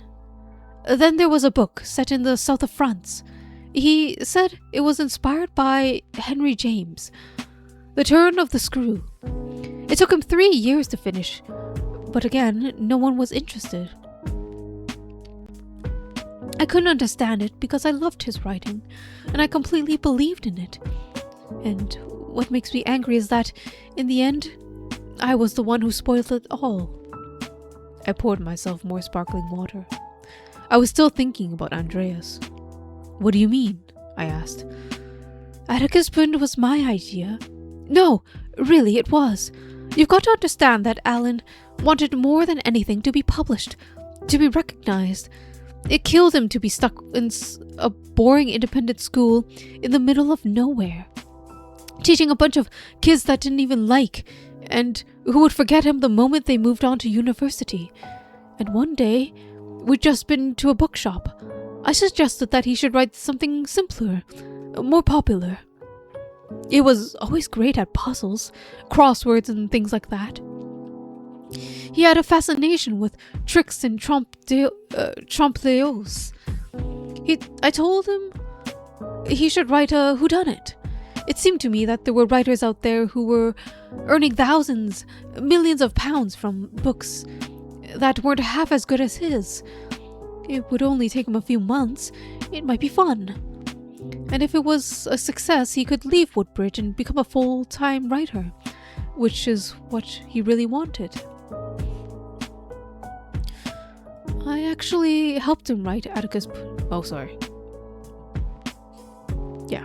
I actually helped him write Atticus Pund Investigates. I was there when he thought up the main character. He told me all his ideas. Where did Atticus come from? They'd just shown Schindler's List on TV, and Alan took it from that. He may have been based on an old English teacher too. His name was Andrean Pound or something like that. Alan reads loads of Agatha Christie books and tried to work out how she wrote her mysteries. Only then did he begin to writing. I was the first person to read it. I'm still proud of that. I was the first person in the world to read an Atticus Pund novel. I loved it. Of course, it wasn't as good as the other works. It was lighter and completely pointless. But I thought it was beautifully written. And of course, you published it. The rest you know. You said you spoiled things for him. Everything went wrong after that book came out. You have to understand. Alan was such a complex person. He could be very moody, introverted. For him, writing was something mysterious. It was like he was kneeling at the altar and the words were being sent down to him, or something like that.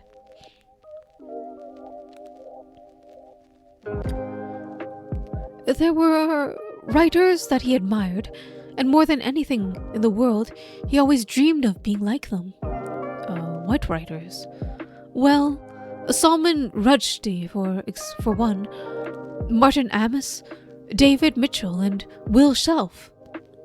I remembered the 420 pages, the slide that I had read. I had thought it derivative at the time, but now Melissa had told me where it had come. Alan had been imitating a writer he admired, who, personally speaking, I'd never been able to read. He had produced something close to the pastiche of Will's self. The moment Atticus Pund came out, he was trapped, Melissa went on. That was what neither of us had anticipated. It was so successful that, of course, nobody wanted him to do anything else. It was better than his other books, I said. You may have thought that, but Alan didn't agree, nor did I. She sounded bitter. He only wrote Atticus to get out of Woodbridge School, and all that did was put him somewhere worse. But he was rich. He didn't want the money. It was never about the money, she sighed. Neither of us had eaten very much lunch. Even if Alan hadn't found this other side of him, even if he hadn't gone off with James, I don't think we'd have stayed married much longer. He was never the same with me after he got famous. Do you understand what I'm saying, Susan? I'd betrayed him. Worse than that, I persuaded him to betray himself. After another half hour, maybe 40 minutes, I'd left. I had to wait for the train to Bradford on Avon Station, but that suited me. I needed time to think. Andreas and Melissa. Why did it bother me so much? It had been over before the two of us even met. I suppose part of it was natural, a spurt of involuntary jealousy. But at the same time, I remembered what Andreas had said to me the last time we'd spoken. Is this the best we can do? I had always assumed that he had both liked the casual nature of our relationship, and I had been annoyed about the hotel because it changed all that. What Melissa had told me made me think again. Suddenly, I saw how easy it would be to lose him. There was something else that occurred to me. Andreas had lost Melissa to Alan. He had made it clear that it still rankled. There was certainly no love lost between them. And this time, all these years later, Alan was the main reason why he might lose me. I was his editor. My career was largely predicated on the success of his books. I have hated the way you've had to kowtow to him. That was what he has said. I suddenly saw that Andreas, as much as anyone, must have been very glad to see him dead. I needed to distract myself. So, as soon as I was on the train, I took out Magpie Murders. But this time, instead of reading it, I tried to decipher it. I couldn't get away from the idea that Alan Conway had concealed something inside the text that might have been the reason he was killed. I remembered the crossword that Clarissa Pye had solved, the code games the two boys that had played at the lodge. When Alan was at Chorley Hall, he had sent his sister acronyms, had put dots under the certain letters in the books, and sent secret messages. There were no dots in the typescript of Magpie Murders. I'd already checked. But his books had contained British rivers, tube stations, fountain pens, birds. This was a man who played electronic Scrabble in his spare time. He was always great at puzzles, crosswords, and things like that. That was the very reason why Melissa had persuaded him to try his hand at murder mystery in the first place. I'm sure that if I looked hard enough, there would be something I would find. I figured I knew where the characters had originated, so I ignored them. If I was looking for secret messages, acronyms seems the more likely possibility. The first letters of the first word of each chapter, for example, spelled out TTAADA. Nothing there.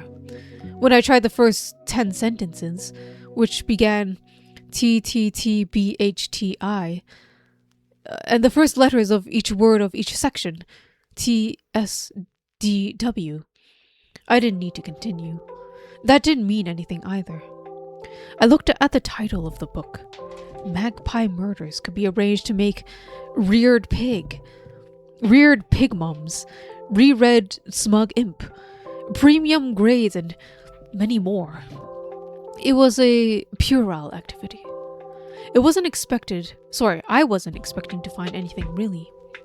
But it occupied my mind as we trundled back to London. I didn't want to think about what Melissa had told me. And then, somewhere between Swindon and Dilcot, I saw it. It just assembled itself in front of my eyes. The title of the books. The clues had always been there. James had told me that the number of books was important. Alan always said there would be 9 books. He decided that from the very start. Why 9? Because that was his secret message. That was what he wanted to spell out. Look at the first letters. Atticus Pund investigates. No rest for the wicked. Atticus Pund takes the case. Night comes calling. Atticus Pund's Christmas. Gin and cyanide. Red roses for Atticus. Atticus Pund abroad. If you add the last title, Magpie Murders, what do you get? ANANAGRAM.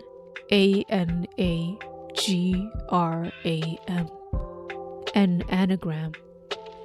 And finally, that explained something that had been on my mind for a while. The Ivy Club. Alan had got angry when Charles had suggested changing the title of the last book. What was it that he had said? I'm not having thee.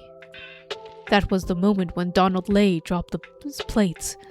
But in fact, there was no missing word. He had actually completed the sentence. What he was saying was that the book could not be called The Magpie Murders, because that would spoil the book, or spoil the joke that Alan had built in a series from the day it was conceived. He came up with that anagram. But an anagram of what? An hour later, the train pulled into Paddington, and I still hadn't seen it.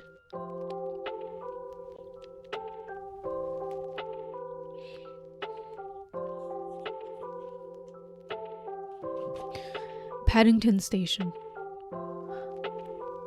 I don't like coincidences in novels, and particularly not in murder mysteries, which worked because logic and calculation. The detective really should be able to reach his conclusion without having providence on his side. But that's just the editor in me speaking, and fortunately, this is what happened. Getting off the train in 2 minutes, past 5, in the city of 8.5 million people. With thousands of them crossing the concourse all around me, I bumped into someone I knew. Her name was Jemima Humphreys. Until very recently, she had been Charles Clover's PA at Cloverleaf. I saw her and recognized her at once. Charles always said that she had that sort of smile that could light up a crowd, and that was the first thing that caught my eye. The fact that she looked cheerful among the grey mass of commuters making their way home. She was slim and pretty with long blonde hair, and although she was in her mid-20s, she had lost none of her schoolgirl exuberance. I remember her telling me that she had wanted to get into publishing because she loved reading. I'd already missed having her around the office. I had no idea why she'd left. She saw me at the same moment and waved. We made our way towards each other, and I thought we were just going to say hello and I was going to ask her how she was. But that wasn't what happened. "How are you, Jemima?" I asked. "I'm fine, thanks, Susan. It's really great to see you. I'm sorry I didn't get to say goodbye." "It all happened so quickly. I was away on a book tour, and when I'd get back, you'd already gone." "I know." "So, where are you going now?" "I'm living with my parents in Chiswick. I was just on my way." "Where are you working?" "I haven't got a job yet," she giggled nervously. "I'm still looking." That puzzled me. I'd assumed she'd been poached. "So, why did you leave?" I asked. "I didn't leave, Susan. Charles fired me. Well, he asked me to go. I didn't want to." That wasn't what Charles had told me. I was sure he'd said that she handed in her notice. It was already 5:30. I wanted to go to the office and go through my emails before I met Andreas. But something told me I couldn't leave it at this. I had to know more. "Are you in a hurry?" I asked. "No, not really." "Can I buy you a drink?" We made our way to one of those grimy, frankly hellish pubs that edge on the platforms at Paddington Station. I bought myself a gin and tonic, which arrived with not enough ice. Jemima had a glass of white wine. "So, what happened?" I asked. Jemima frowned. "I'm not sure. To be honest with you, Susan, I really liked working at Cloverleaf Books, and Charles was fine most of the time. He could be quite snappy now and then, but I don't mind because that was the way part of the job. Anyways, we had a big row. It must have been the day you went off on that book tour. He said I'd doubled booked him for lunch, and there was an agent sitting in the restaurant waiting for him, but it simply wasn't true. I never made any mistakes with his diary, but when I tried to argue with him, he got really angry. I'd never seen him like that before. He was completely over the top. And then on Friday morning, I took him a coffee in his office, and as I handed it to him, he sort of fumbled it and it went all over his desk. It was a terrible mess, and I went out and got a kitchen towel and cleared it for him. And that was when he said he didn't think it was working, him and me, and I should start looking for another job." "He fired you on the spot?" "Not exactly. I was very upset. I mean, the thing with the office, it really wasn't me.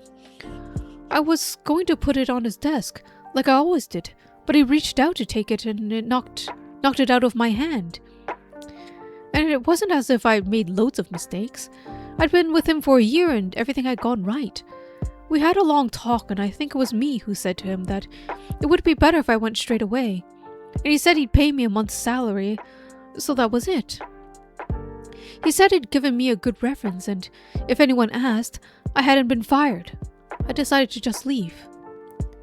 Charles had stuck with that. It was what he had told me. "I suppose that was nice of him," he went on. "I just left at the end of the day. That was that." "What day was that?" I asked. "It was Friday morning. You were on your way back from Dublin." She remembered something. "Did Andreas ever catch up with you?" she asked.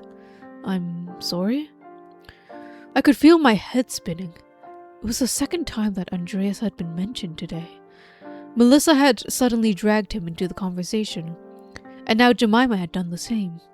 She knew him, of course. She met him a few times and taken messages from him. But why was she mentioning him now? She came in the day before, Jemima continued cheerfully. He wanted to see you, after his meeting with Charles. I'm sorry, Jemima. I tried to take this slowly. You must have been making a mistake. Andreas wasn't in England that week. He was in Crete.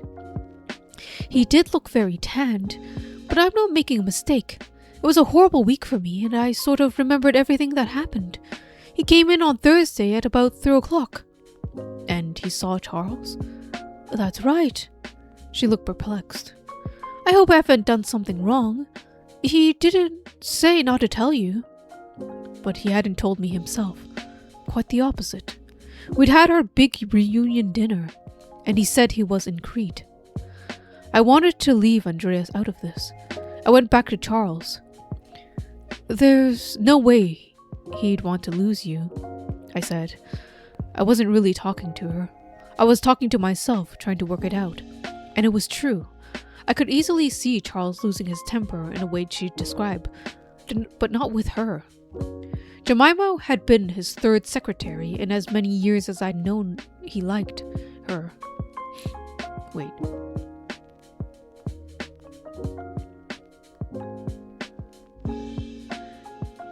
Jemima had been his third secretary in as many years, and I know he liked her. There had been Olivia, who got on his nerves, and Kat, who was always late. Third time lucky, that's what he'd said. Jemima was efficient and hard-working. She made him laugh. How could he have changed his mind so suddenly? I don't know, she said. He'd had a bad couple of weeks. When all the reviews came out for that book, The One-Armed Juggler, he was really upset, and I know he wasn't too happy about Magpie Murders either. He was worried about his daughter.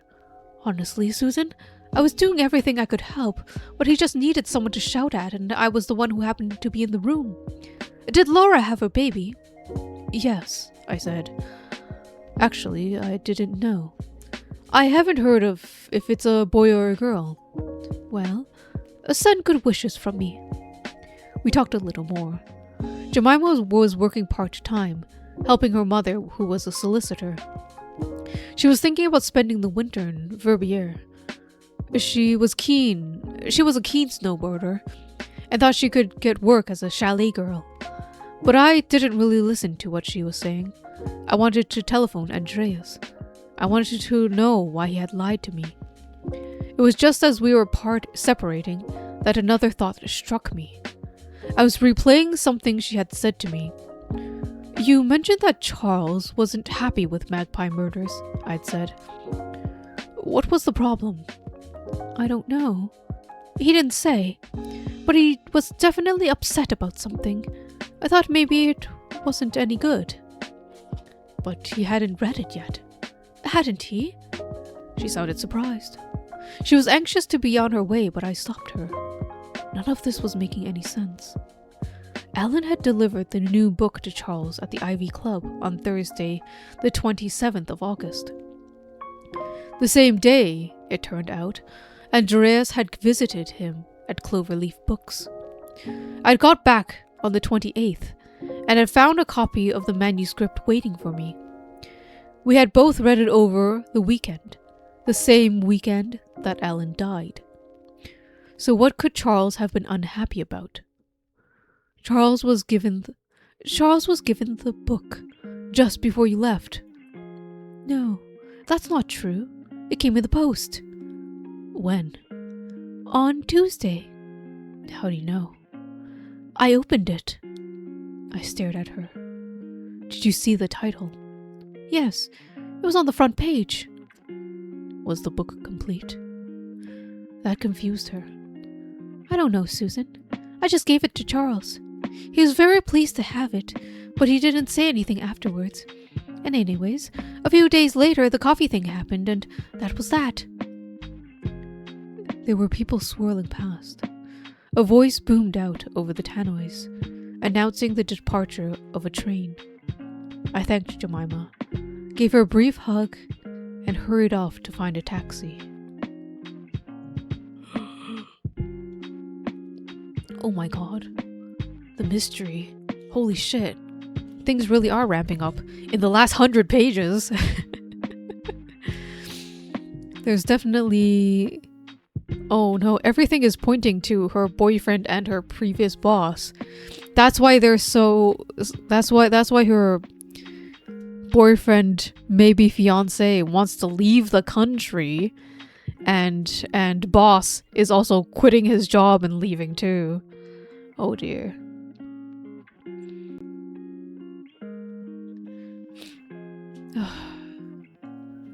Oh no, a fire.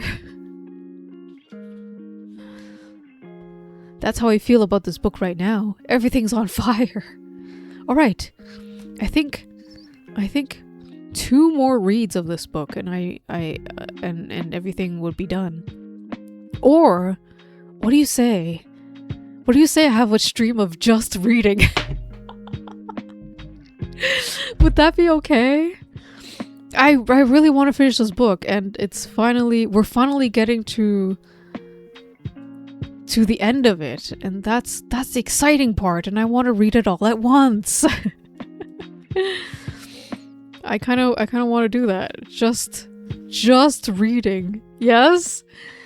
Okay. I'll read the entire end of this book at another stream. Maybe tomorrow, or should I say later today? Maybe tomorrow, if not tomorrow, then like Saturday. Alright. That's gonna be the next stream. How about that? I want you all to have a lovely and not burning dreams tonight. Yes, thank you for being here, Ikaru, as always. I hope we're all having fun.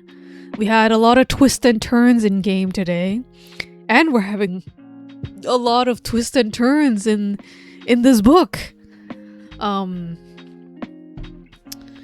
my goodness, I have to say, this book is really fucking long. As I've said many times, but it might be fun to read on my own because I'm not doing this on stream anymore. Holy shit, they're long. To read the other books. It makes me interested in the other Atticus Pund series. I really did not mean to read the last book first. I didn't know this was a series. I didn't know it mattered.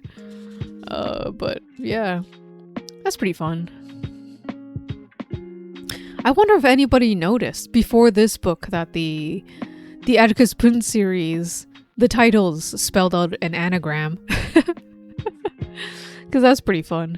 Because that means the author, Anthony Horowitz, was the one planning this. He must have been having a lot of fun. I think a murder mystery is pretty fun to write and to read. Because it's like a puzzle, and Yin loves puzzles. The Crown of Thorns and Roses recommended? No! It was the Crown of Thorns and Roses? Any of the... Are you sure it's not a court? Akator? I've consumed... Yeah, I regret reading. Did you actually read A Court of Sword? Did you read? Did you actually read it? I've heard a lot about it, okay? Fairy smut. It's not a type of book that I would read. I do like... Okay, look. I do like fantasy romance. It's great. It's fun. It's a great time. But holy shit. I for a lot of the times, if the protagonist is like younger female protagonist, they're never written well. Like very few of them are written well. And it's kind of sad.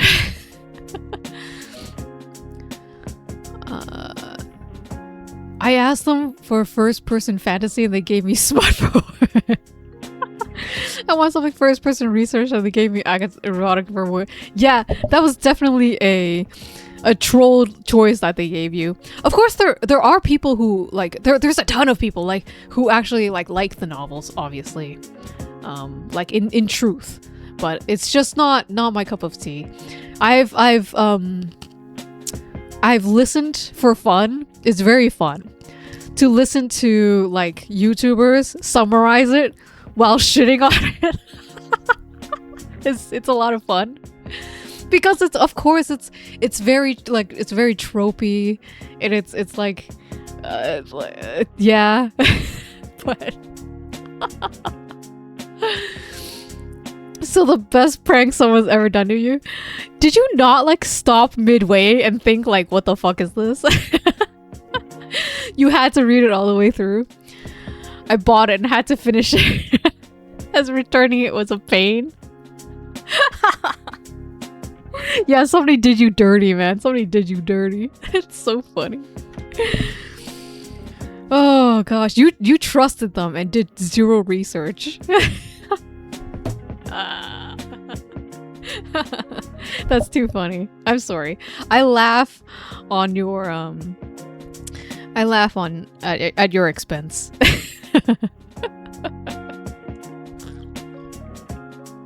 All right. I hope you all are having a lovely, lovely night. Next time, we see the end of this murder mystery, and I'm excited. Because looking at this book and how long it was taking me to read it, it's been months, right? I'm excited to finish it, okay? Next time. All right, have a heavy, lovely night, all right? Lovely night and beautiful dreams. Edge of eternity? Ooh. Alright, good night. Good night. Sweet dreams.